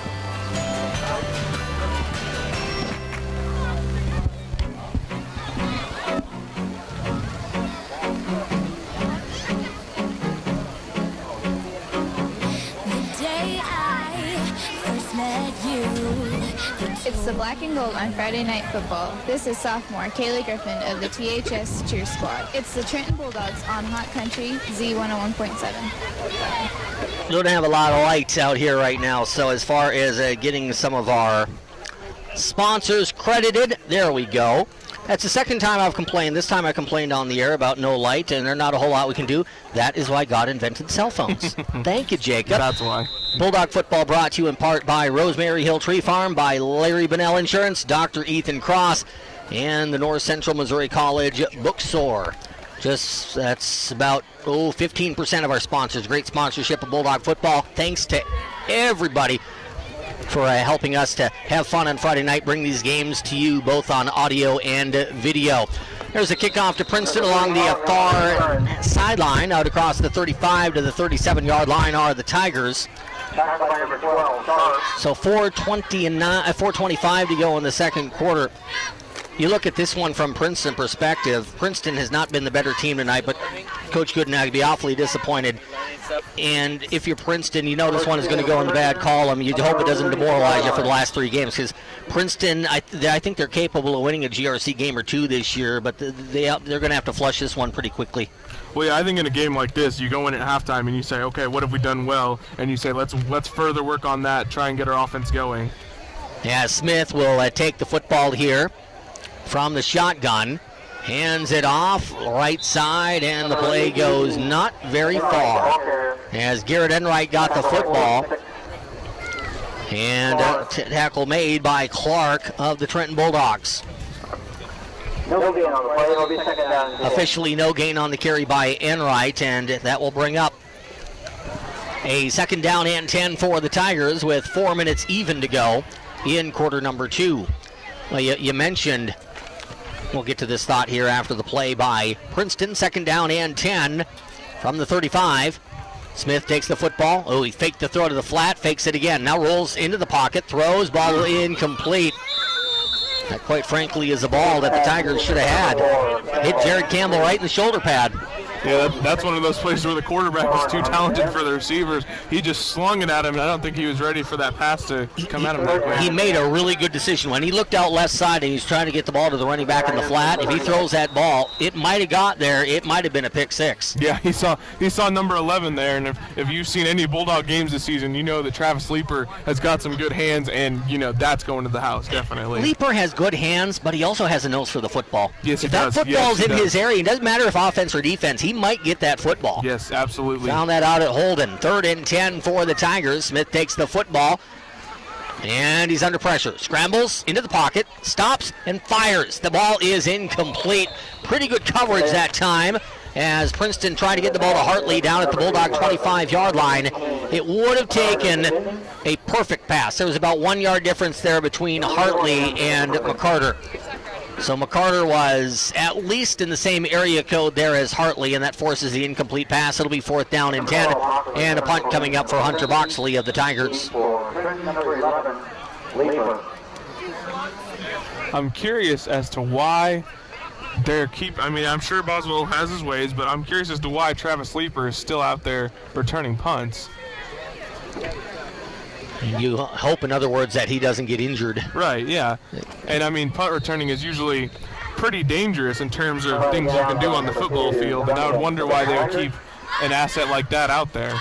Might be just one of those things that he just overlooks it. Right, yeah, well, or something like that, or just, he's our punt return guy for the first half, and we'll find somebody else in the second half. Yeah, Coach Boswell knows what he's doing. He's a great coach, and I'm sure he's got his reasons. I'm just curious as to what they are. You just, like you said, though, you're up 48-0. The last thing you want to see is, boy, you don't want to have that injury. It's going to cost somebody a month or maybe the whole season, and you look back and say, maybe you shouldn't have been out on the field. You never know. Football's a contact sport. Mentioned that earlier in the ball game. This is KGOZ, Gallatin, Chillicothe. 48-0. Trenton on top with the football. White, the motion man, hand off to, I believe that's Schuler, out across the 30 to the 33-yard line. A gain of 3 for Logan Schuler. And we do see a lot of the new blood out there, at least the backups for Trenton at these skill positions here, Jake. We see Schuler. We see Colton Colston. We see Spencer Harris. So a lot of the future, 2016 beyond, when Trenton is an official member of the GRC, these are going to be the guys next year. Yeah, I also see Chase Marsh out there at wingback. I think he just came off so that they can send someone else in to call the play, but I saw him in there on that play. Being replaced by Isaac Harris. You got it. Isaac Harris going to play a wingback here. right side of the formation. He'll go in motion. I think we had two guys in motion at the same time. Maybe not. Handoff went to White. I saw a flag. Yeah, there we go. Yeah, there were two guys in motion there. Yeah, it definitely was. I can verify that from watching it. That'll be a 5-yard procedure penalty against the Bulldogs as Jeffrey White gets a yard up to the 34-yard line. Hey, you get the young guys in there, that's going to happen. There's going to be miscommunications. The adrenaline's going to be flowing through them. They're going to be jumpy. You know, that's a penalty you can live with. Well, and if you're going to be a young guy and everything's going to go great, how are you going to learn? Right, exactly. Unfortunately, that's the way it goes when you're a young guy. You got to have your goof-ups in order to learn and get better in the future. And I'm sure that they're going to learn from it, and they're going to calm down a little bit more, and that they'll play better football. You know, and that was, that's not a one-guy goof-up. When you have two guys going in motion at the same time, that's all 11 guys. Yeah. That goes on the offense. So that'll be a 5-yard penalty against the Trenton Bulldogs. South Harrison next week. In 2 weeks, we go to Kirksville. You know this as well as I do, that you get bonus points anyway because Trenton's going to play a Class 4 team in Kirksville that night. Kirksville's really struggling this year. They lost to Hannibal 76-0 last week. That is a win. I won't say it's a game that Trenton should win, but that's a winnable game that if Trenton gets that win against Kirksville, gets the bonus points, that could be a huge night for the Bulldogs. Kirksville's always been one of those teams, a lot like Pembroke Hill, where they're going to be tough, but it's very winnable for Trenton. There's the fake and the keeper by Harris. He's out across the 30 to the 35-yard line. Here's the odd thing about that Kirksville game the last 3 years, too. We either play really well and we win. We had one of our best games I've seen 3 years ago when we played Kirksville at home. We looked really good. It was 24-7. We went to Kirksville the next year and just got blown off the face of the earth. It was, I think it was 35-0 at halftime. It was 28-0. We fumble at like their 1-yard line. They returned at 99 yards for a score. It was a nightmare. Well, they're one of those teams you have to bring your best to beat them. Yep. Big school, and they play tough competition in that NCMC, so that'll be 2 weeks from tonight. Here is Harris. Keeps it, runs it right side. He gets a first down just wide of the hash mark across the 40. To the 42-yard line goes Spencer Harris. I don't think Spencer is as big as Cale, but what he does have is he has Cale's elusiveness and a pretty good decision-making running that option. Yeah, he really does. We've seen him use his legs on a touchdown run earlier, and he's been making good reads. I think Spencer Harris has been playing really well, and it gives me hope for the quarterback position in the Bulldogs' future. We do know that as far as skill position players go, most of the Trenton running backs and wide receivers are seniors. That it scares you a little bit. It does. Yeah, Trenton's going to have to find guys to haul the rock in 2016. Spencer Harris going to be one of those guys. He'll likely be the quarterback. Here's the pitch to Marsh going out left side. He dropped the football and he dives on it. Well, there's a lesson learned. You don't want to drop the football, but it shows that he is well coached because you don't want to try to pick it up and make things worse. Just dive on the football and take your medicine. Yeah, that's one of those plays, though. If you're a young guy and you come in and you fumble the football, we talked about building confidence on your first varsity minutes. That's definitely a way where you can lose a lot of confidence. Yeah, that looked like it was a decent pitch. Yeah, it was. It was right in his hands, just dropped it. Yeah, he had his arms on it, just couldn't haul it in. Second down and 16 for the Bulldogs off the loss of 6 yards. Colston is lined up wide to the near sideline here for Trenton. Harris takes the football and hands it off to the fullback. Bouncing it outside, going down the sideline is Schuler. He is to midfield, and he is roped down at the 45-yard line of the Princeton Tigers. That is a gain of 21 yards for Logan Schuler of Trenton High School. Ball far hash mark, 45-yard line, half minute to go in the second quarter. It has been all Trenton over Princeton in half number one, 48-0. You mentioned earlier, Jacob, if you're Princeton, you look at the good things that you've done and you try to build off of that. I say this with all seriousness. I don't know where you start if you're Princeton. I think you start at their quarterback. Their quarterback has played really well. He's made some mistakes, but I think he's been the best player on the field. And I do agree with you. I will give Mr. Smith that credit because he's been running for his life and has done some good things for Princeton in this first half. I think you go in at halftime and you say, what plays or what changes can we make to have our quarterback play a better game? And you challenge your team, too, to say, guys, we're not going to win this football game, but we got to give Andrew Smith some help. Yes. There have been at least 3 or 4 different opportunities where the ball has hit Princeton and the shoulder pad has bounced away. Not only that's not a good look for Princeton, it kind of shows that you're not concentrating on the ball, but on every one of those plays, and we haven't seen it happen yet, Trenton's been in the area enough that at some point, ball's going to bounce off of Princeton's shoulder pad. It's going to be a pick.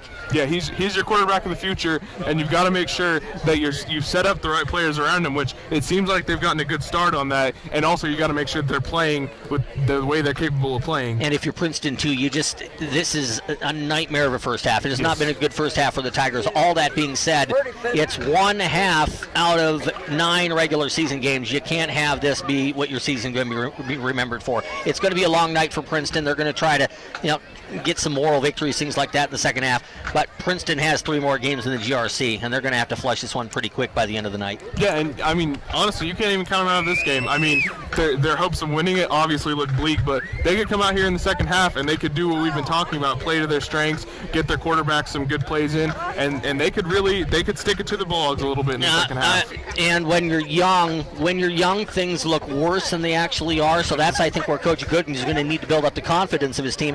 And if Princeton can get 2 or 3 scores on the board in the second half, you almost feel better than you maybe should at the end of the night. It almost works the other way when you're young, where if they get some confidence, they go to King City next week with a ton of just feeling a lot better about themselves. Absolutely. If they can get a few scores on the board here in the second half, it just shows the main point that it shows is just that their offense can work. The young guys can believe in the coach's system, that it can work against a tough team, and they can drive whenever they need to.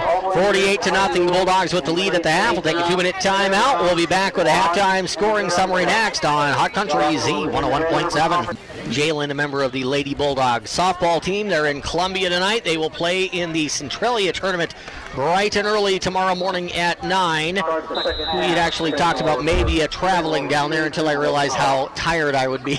I brought that up with Logue, and we kind of looked at each other and said, boy, that's rough.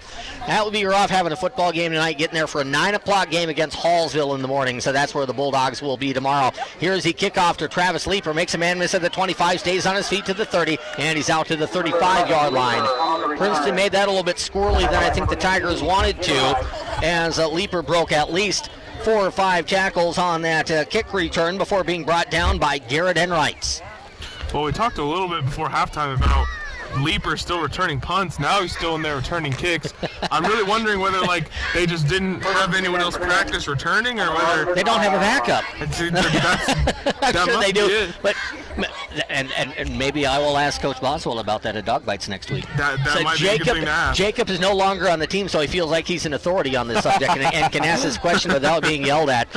Spencer Harris goes under center for the Bulldogs. Motion man is Marsh. Harris drops the football, picks it up, leans forward, and he will get nowhere. Able to make the tackle that time for Princeton is Blaine Milburn, one of those really good sophomores for the Tigers. When you're sophomore heavy, Jake, and it's something we talked about in the first half, but if you're Princeton, you're sophomore heavy, you got to be really good sophomores to be competitive in football, because you're dealing with the size and power disadvantage when you're going against guys who have lifted for as long as the Trenton Bulldogs have and are generally seniors. Yeah, and whenever you play better teams as a young kid, it makes you so much better for your future to have that talent and have that get you better. You're right. And here is the keeper by Harris. Bounces it around left side. He's going to be brought down at the line of scrimmage. Here's the other factor, too. When you've been beat on for maybe, and this happened with Milan. Milan has won 4 Tri-Rivers Conference championships in a row, but before that run, the Wildcats they had a year where they weren't able to play at home. They got their brains beat in the Tri-Rivers Conference. It was a rough couple of years for Milan, but as they played a lot of 9th and 10th graders in those years, when they got good enough that they could win, they didn't let up on teams because they remembered some of the beatings that they took. That is a good motivator, isn't it? Yeah, whenever you get beat down, it can have one of two ways of affecting your team. Either it can give you that loser mentality of we'll never be good, or it can make you hungry for wins. Here is Harris rolling out to the right side, breaks a tackle at the 25, rolls out to the 30, stays on his feet down the sideline, getting close to the first down. He's going to be knocked out of bounds where? Right about the 45-yard line, maybe a little bit before. He's going to be a yard short of the first down at the 44-yard line. Princeton Tigers have a young man who is a dominant basketball player at this school. Stephen Elliott, he is 225 pounds.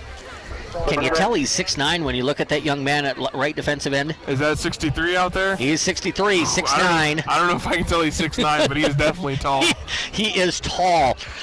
No problem with dunking either. He has that down with that other sport with the round ball. Here's the carry right up the middle, and it went nowhere. He's going to have collegiate basketball in his future, I'm sure. A little bit raw as a basketball player, but so talented. It doesn't hurt when you're 6'9". Yeah, I'll tell you what. At William Jewell, if you're 6'9", you know, Coach Holly, the head basketball coach there, he's going to ask you if you want to try out for the team. That is for sure. Princeton will be interesting on the basketball court this year. They kind of had a breakthrough season last year, but lost a really good player to graduation, obviously, in Brant Faulkner. If I remember right, Princeton could be this year. They could be the 6'9" center as we get a face mask against the Bulldogs. That'll be a 15-yard penalty, the second one of those we've seen against the Bulldogs tonight. But Princeton could be pretty guard heavy. A lot of small guys and young guys, and then Elliott just kind of dominating the middle. That could actually be a combination that works. Well, I saw quite a few tall guys out here on the football field, and I'll tell you what, their basketball team might be one to be reckoned with young, tall guys out there. 1st and 10, and the keeper by Harris rolls right side, puts his head down, and he gets it forward to the 40. That'll be a gain of 5 yards for Spencer Harris. It doesn't look like, and this is to be expected, Harris isn't running that option quite as smoothly as Cale is, but he's also making the right decision. It's just taking a little bit longer to make that decision, but he's making it, and those things will get smoother as he gets more experience on the varsity level. Yeah, I think that just comes down to practice at the varsity level. I mean, obviously he's practiced it plenty of times on the practice field, but, you know, like you said, he's making the right decisions, which is the important part. Now, once he just gets more and more reps on Friday nights, which, you know, who knows if he will, that'll become smoother in time. 2nd down and 5, as the pitch out goes wide, able to make the play in the backfield, and then dropped at midfield. Not getting a good pitch there for the Bulldogs is Matthew Sibbett, as he made the catch of a wide pitch at the 48. To be honest, that was not a good pitch. Sibbett did a good job just to not put that on the turf. Yeah, it was a good job of reeling in that tough pitch, and then after reeling in the tough pitch, not even seeing that defender come in and just clock him, it was a great job holding on to the football. This is really the first time we've seen Trenton have the opportunity to get their JV guys in with some significant playing time. Trenton, we've had fun broadcasting it, but we've had so many close ball games. Even Higginsville was 13-13 for most of the game. Yeah, and it's good to get the young guys out there, get some experience. Roll out by Harris. He gets the corner and a nice block, throws the pass to Colston. He makes the catch, and he dives down at the 41-yard line. That was a nice-looking pass by Harris. And I've said this a couple of times with McCarter, too. If you're right-handed and you can roll out to your right, it makes that completion so much easier because you're not throwing against your momentum. You're throwing with it. Yeah, you know, it's only one play, so you can't judge too much off of it. But I would kind of like to see a comparison of McCarter versus Harris on the rollout plays, because we talked a few times this season about how McCarter doesn't look quite as efficient or strong whenever he's rolling out and throwing the ball as to whenever he sets his feet. Harris looked pretty good there. Here's the punt coming up by Colston. Wide snap, but he grabs the ball cleanly, puts the ball into a beautiful night air, hits at the 5, it rolls to the 1, and barely into the end zone. That was almost a beauty there, Jake, by Colston. If that ball just lays there at the 1 and doesn't go one more foot, he might as well just wrap up his punting career and say that's the one I want to end my career with. That would have been a beauty from about 45 yards. Yeah, but I know that Coach Boswell wouldn't let that happen. He would say, go out there and do it again. That's called being facetious. It sounds good on the radio, but a guy named Brandon is not going to let that happen, I do believe. If you can, we're going to put in a request to our studio engineer, Emily Milazzo. Usually I ask Emily what the score is over on KTTN, and she calls, and we have to make a phone call on this. It's 2015. We can send a text. Emily, go get that Milan score if you can and send me a text. We'll pass that along on the air. Milan playing over at Scotland County. Had a few people ask at the half and couldn't find the score on my Twitter account. There's a nice pass to the 35-yard line, out to the 40 for Princeton, and to the 46-yard line. Running across the field is Calvin Berwanger. And again, and you mentioned this is something that you saw more and more in the second quarter, Jacob. The young quarterback like Andrew Smith of Princeton, he can throw the ball. If Princeton can find a consistent running attack with the receivers that they have, and with Smith back for the next 2.5 years, this offense could be something. Yeah, he's a sophomore quarterback, and he's already got that zip on the ball that you can see some college sophomores don't even have, so he's impressive. Another roll out to the right here by Smith, under pressure, throws deep. He can't get it to Boxley. Boxley had a step on Harris, but he didn't give Boxley a chance to catch that ball. That's always frustrating for coaches when you got a guy open, you got all of that field to throw it to, and you throw it out of bounds. You can have the best receiver in the world, and you can't make that play. Yeah, but, he didn't have a lot of room to work with because of the great coverage by Spencer Harris. Spencer making sure that, if he did catch the ball, it would have to be very close to the out-of-bounds line and forced a tough throw. Last week at Pembroke Hill, Jacob, you remember that we gave up back-to-back over-the-top passes, gave up 6 points, got 6 points back very quickly from McCarter, which was a really good deal. See, there you go, 20-6 Scotland County. Ask and you shall receive. Thank you, Em. Rolling out to his right here is Smith. Throws the home run pass down the sideline. Caught and dropped. Looked like Hartley was in a battle for position there with Leeper, who's going to make that catch. Hartley couldn't grab it, and I think he got hit in the ribs by Cale McCarter. That's a tough play to make, too, because you got Hartley battling Leeper, and Hartley knows that McCarter is coming over, and there's nothing you can do to protect yourself from that shot to the ribs. Yeah, that's a really tough play to make, and, as a receiver, those are those plays where you say, am I going to be a tough receiver who makes every catch, or am I going to be a receiver who lets the tough ones go? Emily even says it's 20-6 Scotland County, and she's going to put that one up on Twitter, so I'm teaching Emily how to be a Twitter girl. She's doing a good job at it, too. 3rd and 10 Tigers. Here's the pitch going out wide to the 45 and to midfield, close to the first down, maybe a yard short.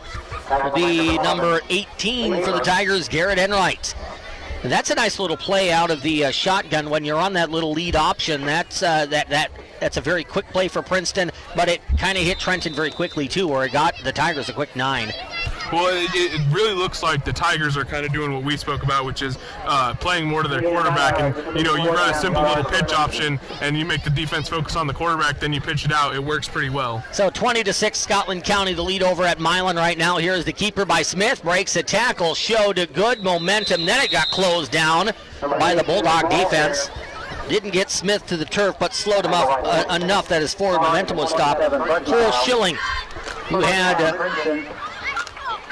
a little bit of time, I think late in the Higginsville game, if memory serves, in on that tackle for Trenton, but Smith, showing those good legs, gets it forward for a first down out to the 49-yard line. It is 48-0. It's all at Trenton here as we are late in the third quarter from Eddie Allen Field. Again, from that shotgun is Smith. He runs it forward, now throws it out, making the catch, and stopped at the line of scrimmage after getting a late pass. Was Enright.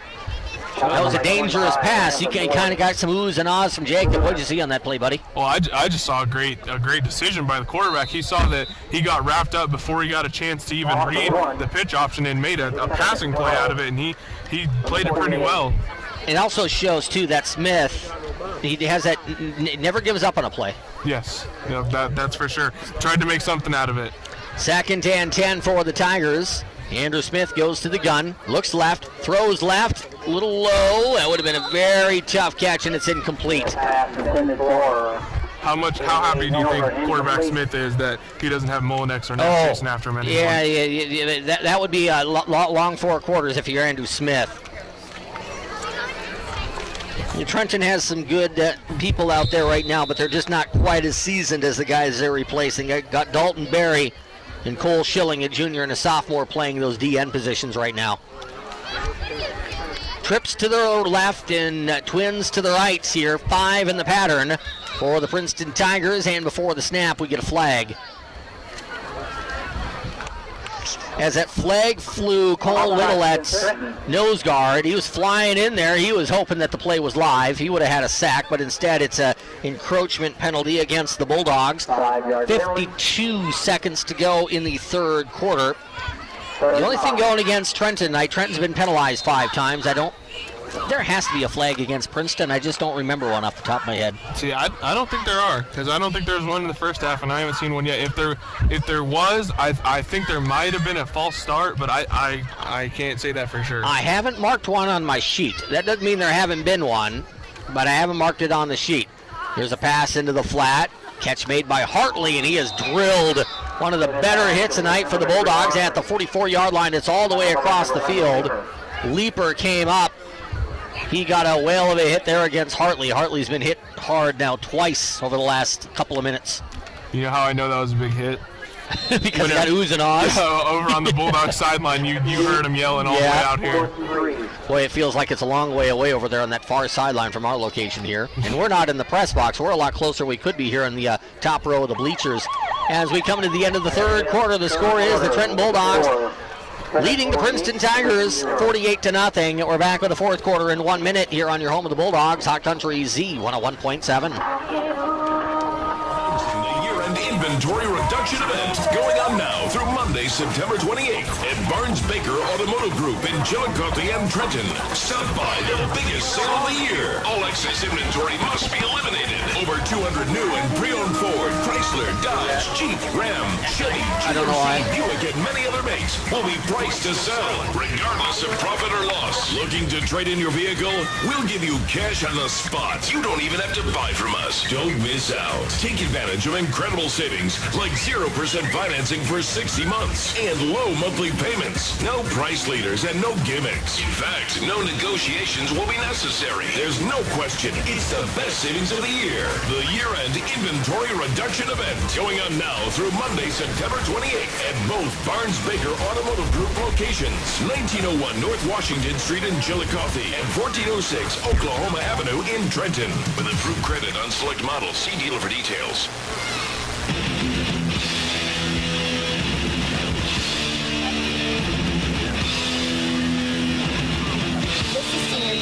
Of the Trenton Bulldog football cheer squad. It's Friday night football excitement on Hot Country Z101.7. Trenton having their way with the Princeton Tigers tonight, leading 48-0. Princeton trying to get a score early in the fourth. Here's Andrew Smith, keeper down the far sideline. He brings it down at the 30 to the 20, 15, 10, 5, and into the end zone goes Andrew Smith. It is a touchdown run of 45 yards for Andrew Smith, and the Tigers 11 seconds into the fourth quarter break the ice on the Princeton scoreboard as Princeton put 6 on the board, and appropriate that it would be Andrew Smith on the quarterback keeper there, Jake. Yeah, he did tonight with Trenton's defense just now what they've been doing to Princeton's defense all game, which is just he out-skilled, out-athleticized, outran everyone on Trenton's defense. Real corn tackle at the 35, and that was it. And it wasn't much of a tackle. As just maybe a little bit of a finger on the leg. Here is the quarterback keeper on the 2-point conversion. Smith runs it right side, dives in for 2. Princeton adds 2 to the total. Andrew Smith will get the quarterback keeper and the 2-point conversion run. It is Trenton 48, Princeton 8. 11:45 to go in regulation time. We're back with more from Eddie Allen Field in 30 seconds. The Bulldogs get the ball next on KGOZ, Gallatin, Chillicothe. I looked and saw the 41-yard line, but I don't know if that was the line of scrimmage. Was it 51 yards? Do you know? I thought it was farther back than 41. Go 48? Yeah, something like that. Because 46 I was guessing. Nice big trees that will add shade, beauty, and value to your property. Because I feel like he started getting in stride right about the 35. Yeah. And there wasn't, like I said, I think there was a broken tackle, but I think it was like a fingertip on his ankle. Jamesport and Trenton. Yeah, you can tell how tall 63 is now. Oh, yeah. That is a big football player. Friday night football. This is sophomore Abby Schiller of the THS Cheer Squad. It's the Trenton Bulldogs on Hot Country Z101.7. I think Abby and Logan are brother and sister, aren't they? Schulers? I think so. I believe so. Sounds right. Abby leading us back into fourth quarter action here at Princeton High School. 11:49 to go with running clock. It's been all Trenton tonight until Princeton's sophomore quarterback Andrew Smith, who has shown some good flashes here over the last 3 quarters, able to go in from, we're going to give it about 48 yards away on that touchdown run and the 2-point conversion keeper, as Trenton will regain possession of the football as an onside kick. Not a bad idea there for Princeton. It almost caught Trenton by surprise, but the Bulldogs able to hop on that football to get very good field position. You might as well, you're down by 40, you might as well onside kick it and see if you can get fortunate, right? Yeah, I mean, you might as well go for it, but that was some pretty poor placement for that onside kick. It bounced right past the front line and, really went more into the field than it did toward the sideline, and that's not where you want your onside kicks to go. How much do you guys work on onside kicks as a team? You work on it probably either equally or about half as much as you do every other thing. You give it, maybe 1 or 2 reps, where the other things you give 4 or 5. So it's something that at least for 5 minutes every practice you're doing? Yeah, you do it every practice, that's for sure. Every practice you work on special teams, you always throw that in there. First and 10 for the Trenton Bulldogs. As with the football here up the middle, and not getting very far is the up back. Might need some help on that one. I was looking at the wrong young man for the Bulldogs, who I thought had the football. I thought Lathan Croy had it. He went bursting through the hole. I thought Lathan was going to go for about 60. And one of the other running backs for Trenton had the football. Did you catch who it was? I did not catch who it was. If I did, I might know the number, but I don't know the names at this point. So Jacob will watch me do play-by-play, and I know he's intrigued, and every once in a while you see that. And there was a fumble on the play, so that's how messy that play was. I just saw a big mass of people. I had no idea who had the football, and it's maybe a good thing I didn't, because whoever had the football dropped it. Princeton will get the football here. First down in 10 from the 42-yard line. Smith backs to pass. Looks down the heart of the field. Catch made by Boxley at the 10, and he's down to the 9-yard line. Touchdown saving tackle by Colston. And granted, I know that the Trenton Bulldogs defensively, their intensity meter is not where it should be right now, but these are a lot of freshmen, 10th graders, 11th graders for Trenton, going against sophomores for Princeton. So this is going to be kind of what the matchup is in 2 years, in 2017, 2018, some of those years. Yeah, give credit to Colton Colston there on the defense. He made a great open field tackle after the big tight end made the catch. Smith with room. He rolls right. He looks toward the end zone. Now keeps going to the sideline, and he's sacked from behind. Staying with him there to make the tackle and the sack, I believe his first sack as a Trenton Bulldog, is Dalton Berry. Number 55 did not give up on that play. He kind of looked like Trey Shields coming around that corner and getting that sack back at the 14-yard line. Yeah, their numbers look similar and their play looks similar. That's for sure, even though they play different positions. So 9.5 to go in the fourth quarter. Princeton playing for some pride here in the second half and doing a good job here over the last 5 minutes have been the Young Tigers. Getting a touchdown on the board, now trying to add a second. 3 wide to the left side as Smith will roll to that right side. Pass into the flat, caught at the 12, and the immediate tackle at the 10-yard line as Boxley makes the catch and Jeffrey White makes the tackle. White had his first touchdown as a Trenton Bulldog tonight, didn't he? We know that Trenton needs to get this experience because a really good senior class is going to be done here within at least 2. We hope it's 2 months. It might be 4 weeks, 5 weeks, but at some point the career will be over for the Trenton seniors. They don't want to think about it at this point, but you need to get these young guys experience. Yeah, and I'm seeing some talented young guys who can fill holes out here tonight. Smith is going to take the shotgun snap here for the Tigers. He grabs it at the 15, looking for the end zone. Throws to the goal line, and a diving touchdown is made about a yard deep in the end zone. And that is Blaine Milburn on a 12-yard touchdown strike. Smith continues to impress you with that gun, doesn't he? Yeah, and I mean, what really impressed me more about that throw was just it was perfectly thrown. Leeper had the coverage. He was right behind the player and had him kind of covered over the top, so he threw it underneath, and it was a perfectly thrown ball, exactly how you want to play that as a quarterback. 2-point conversion attempt here for the Tigers. Smith from the gun trips left side. He's going to again roll to the right, puts his head down, cuts against the grain to the goal line, and he's in for the 2-point conversion. A 2-point conversion, scrambling run by Andrew Smith, who has accounted for all 16 Princeton points in the fourth quarter. 8:23 to go in the contest. It's Trenton 48 and Princeton 16. We're back with a kick to the Bulldogs in 30 seconds on Hot Country Z 101.7. Brad Colson, your local Asgrow DeKalb dealer, proudly supports the Trenton Bulldogs, MU Tigers, and all other area sports teams. When performance counts, you can depend on DeKalb's yield advantage, superior stock strength, and excellent dry down. It is easy to choose a hybrid with DeKalb's new Double Pro Refuge in the Bag technology. Give our dad, Brad Colson, a call today at 635-1613.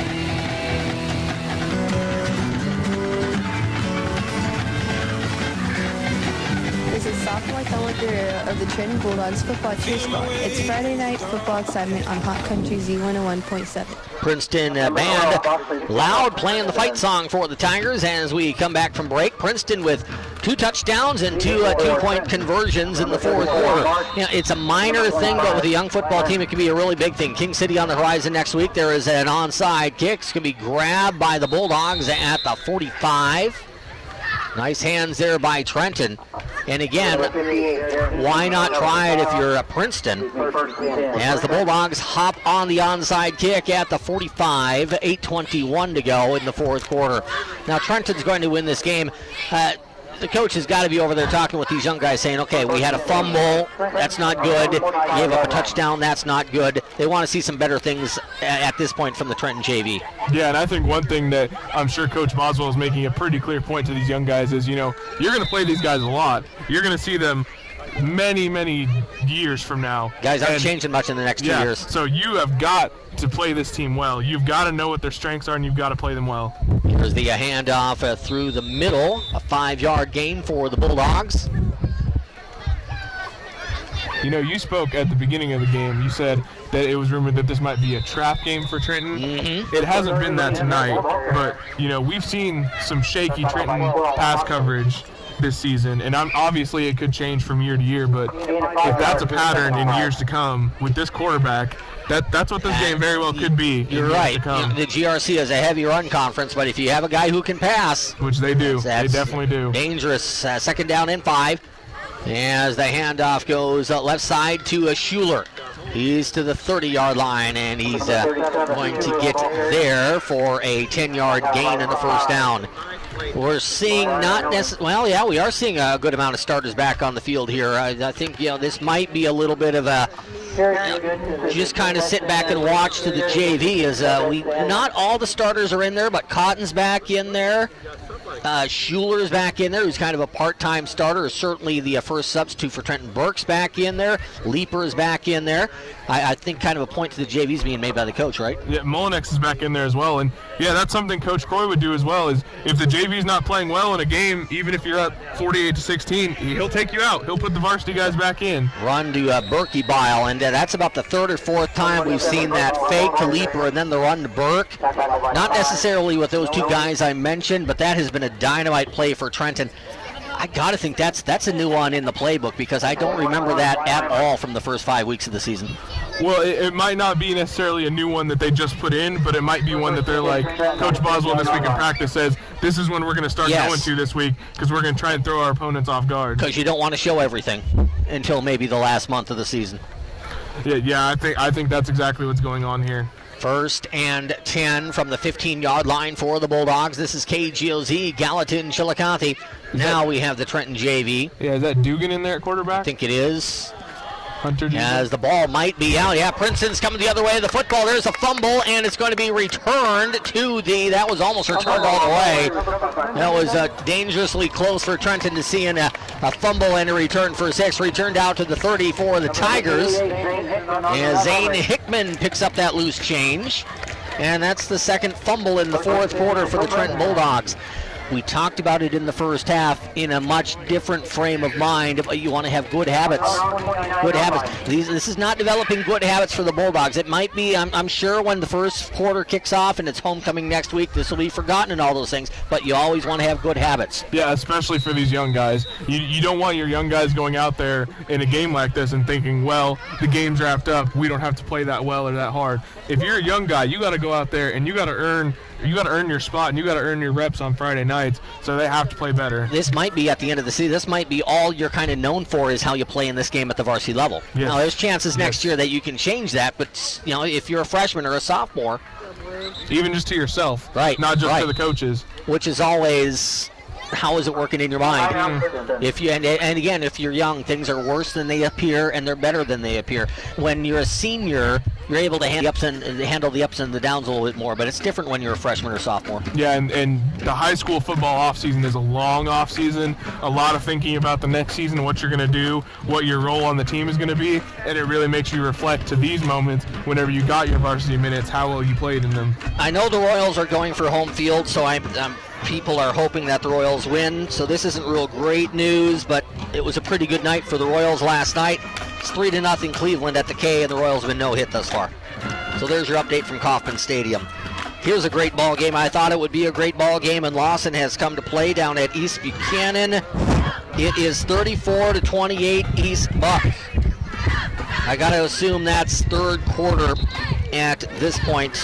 Great ball game from down in the neck of the woods of Gower.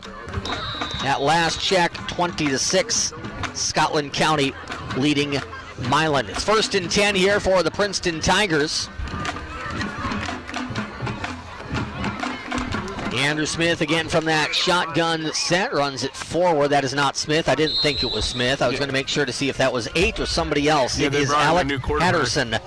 Number 14 out there for Princeton. I'm getting a workout here with getting a lot of guys onto the field in the fourth quarter. Briar Noe, who is one of the Mercer guys on this Princeton squad.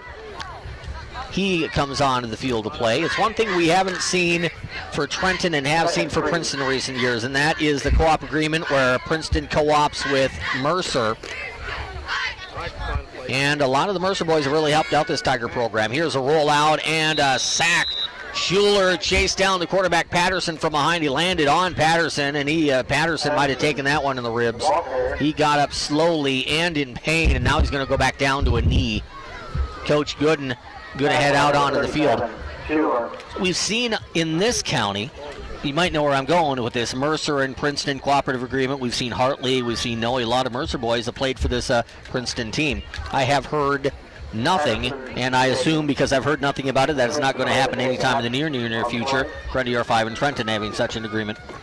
I've heard nothing. I don't even ask people about that, but I haven't heard a thing.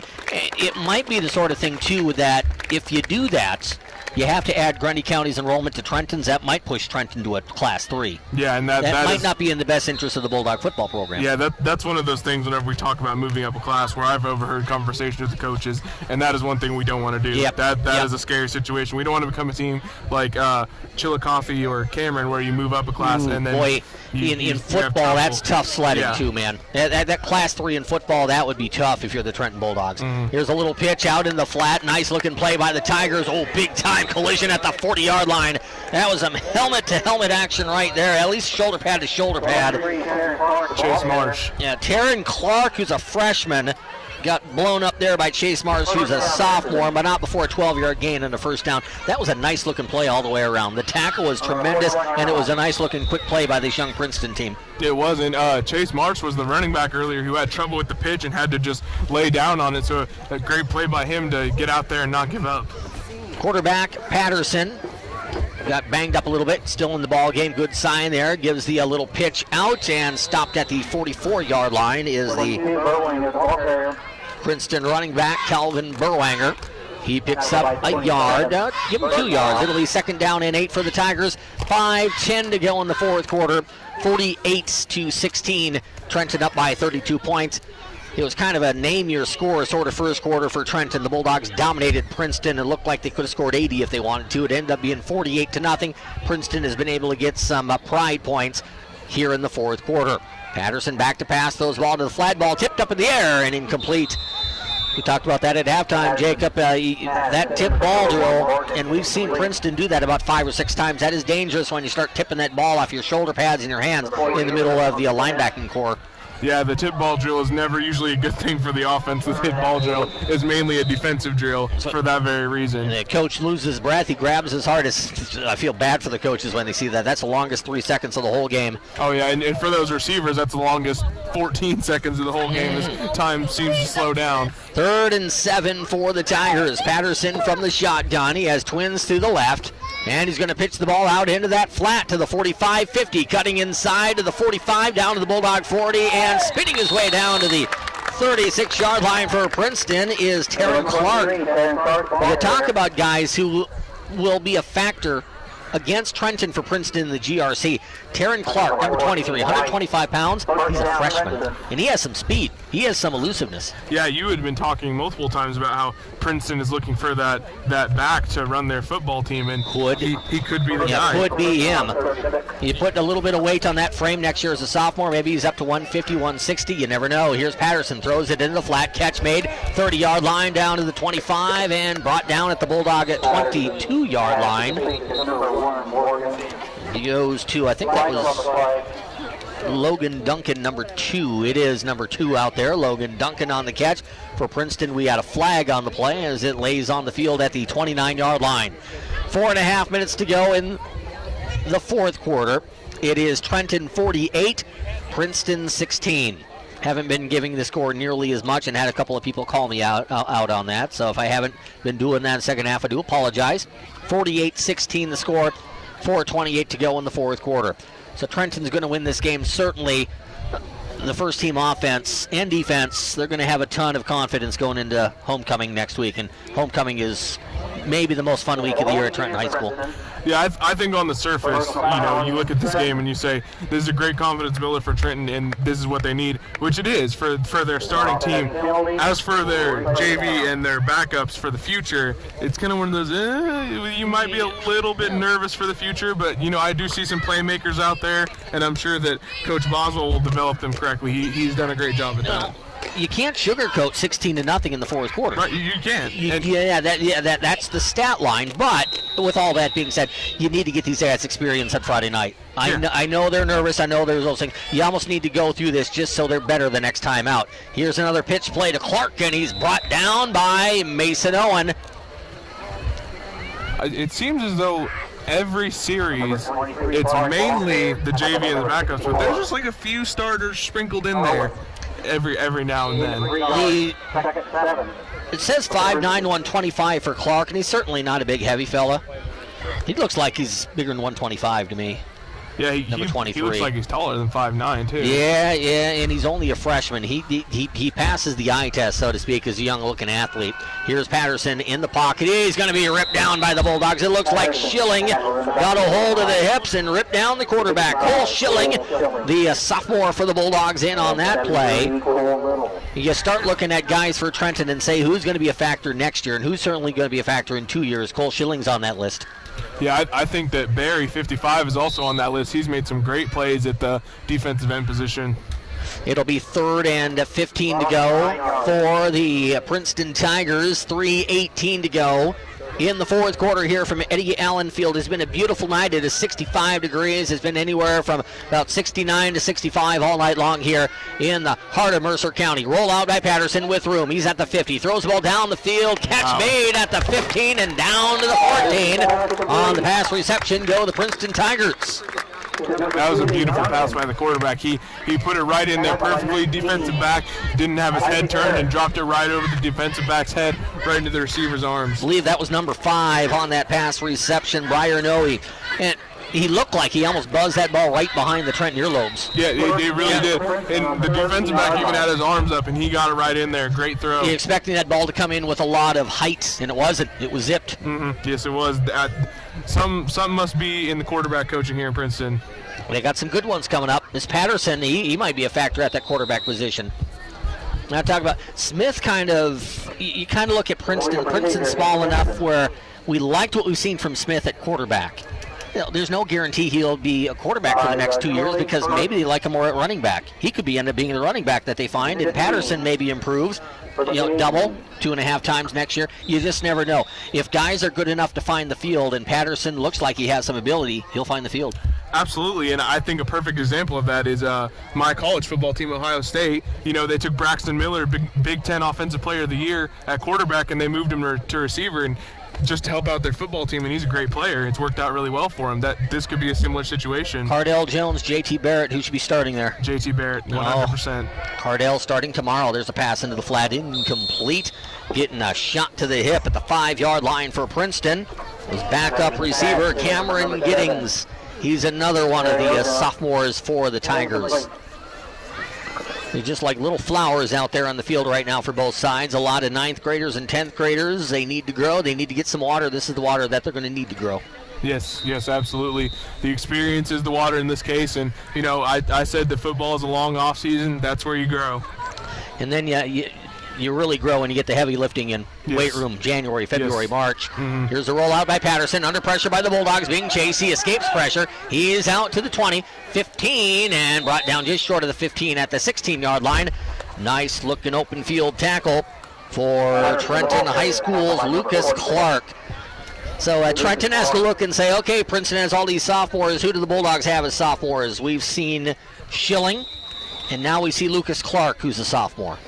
I tell you what, one really positive thing that I've seen from this young group defensively is they're making great open field tackles. I have not seen sloppy fundamentals or a lot of missed tackles from this young group, and that's really impressive. 1:44 to go in the ball game. Trenton has had this one in the back pocket since early in the first quarter. Up 48-16, rolling out of the pocket is the quarterback Patterson, and he's brought down. He stepped away from pressure, did a good job of stepping into the pocket. But then the pocket broke down, and able to make the sack for the Bulldogs is Cole Little. He's a junior D lineman. Yeah, unfortunately he stepped away from the pressure and then at the same time stepped right into the pressure as Cole Little made a great play on the center of the guard and got right around him and got the sack. It's also called the second wave. Yes. He got away from the first wave. The second wave got him. Second wave made up of Cole Little. 4th down, 18 yards to go here for the Tigers. Need to get the ball down to the 4. Pass down the near sideline. It is incomplete. Pretty nice play at the goal line that time. It looked like there was an opening, but Princeton couldn't take advantage. Hunter Dugan knocked it down. Pass looked like it was intended for Princeton sophomore Nate Murado. That was a great play by Dugan, showing the hip flexibility to get his body turned at the last second and tip that ball out while he was facing the quarterback. That's how you play defensive back right there. We are just across the 9 o'clock hour here from Eddie Allen Field. You're tuned in to KGOZ, Gallatin, Chillicothe. 1st down and 10 for the Trenton Bulldogs. Trenton has given up 16 points in the 4th quarter. There have been some learning moments and some tough moments for some of the JV players for the Bulldogs, but they will be better for it in the long run. They get their first kind of feet in the water here on Friday nights. As before the snap for the Bulldogs, we get a whistle. I think it was offsides. I didn't see a lot of movement. A couple of penalty issues to kind of just talk about, maybe a little bit offsides against Princeton. I have that as the first penalty of the night against the Tigers. It hasn't been a terrible night for penalties for Trenton. Trenton 5 penalties. I have them 4. I might have missed a couple, but something that's even if you win. 48-16. Coach Boswell can bring up in practice on Monday. Well, yeah, it doesn't sound so bad in this game, but, you know, in context of their season, it's not good. It's something that Trenton needs to fix, definitely, if they want to be competitive with the more tough teams late in the season, which obviously they do. And it's something that's got to be fixed. 2 of them are 15-yard penalties of the face mask variety. That's the problem. 1st down and 5 for the Bulldogs. Here is the quarterback keeper, I think Dugan, running it forward to the 30-yard line. I believe that's Dugan. Let me double-check that. Indeed, Hunter Dugan, the sophomore. So you look at, okay, next year quarterback is Spencer Harris. 2017, I think we're looking at Dugan as the quarterback for the Bulldogs. See, I'm not sure about that. I think that there could be a quarterback controversy next year between Dugan and Harris, because I saw Dugan get second-team reps in the first game of the season. Interesting. Okay. And you know, we talked about getting your athletes on the field any way you can. They might just put Spencer out at running back or receiver and have Dugan play quarterback. Coach Boswell's favorite lining up method, the victory formation. As Trenton will take a knee, and the Bulldogs have an impressive victory tonight on the road against the Princeton Tigers. Trenton scores all of its points in the first half. The 4th quarter just zoomed on by with the running clock. We see Trenton, as we thought might have been the case. We weren't sure how much Trenton be better in Princeton. It was an awful lot in the first half. It was 48-0 at the half. You can't sugarcoat that if you're the Tigers. But we also saw not as much in the first half against a Trenton team that is pretty darn good at this point, at least the starters for Trenton. We saw the future for Princeton in the 4th quarter, Jacob, and the Princeton is looking bright at this school.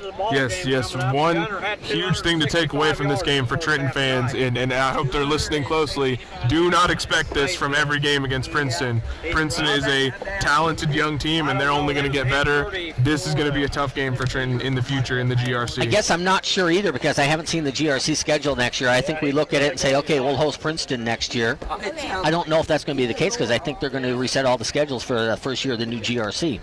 So I was kind of assuming all night long that Trenton would be back up here in 2 years. I think we do host Princeton next year. I can't remember, to be honest, though. So we'll wait and see. But if it is 2 years that we come back here and all these sophomore boys are seniors, I don't think we're going to see 48-16. No. I mean, a ball game that night is what we're going to see, I do think. Yeah, if we do, I mean, then we have really developed our young players as well. Yeah, 48-16, Trenton with victory tonight over Princeton.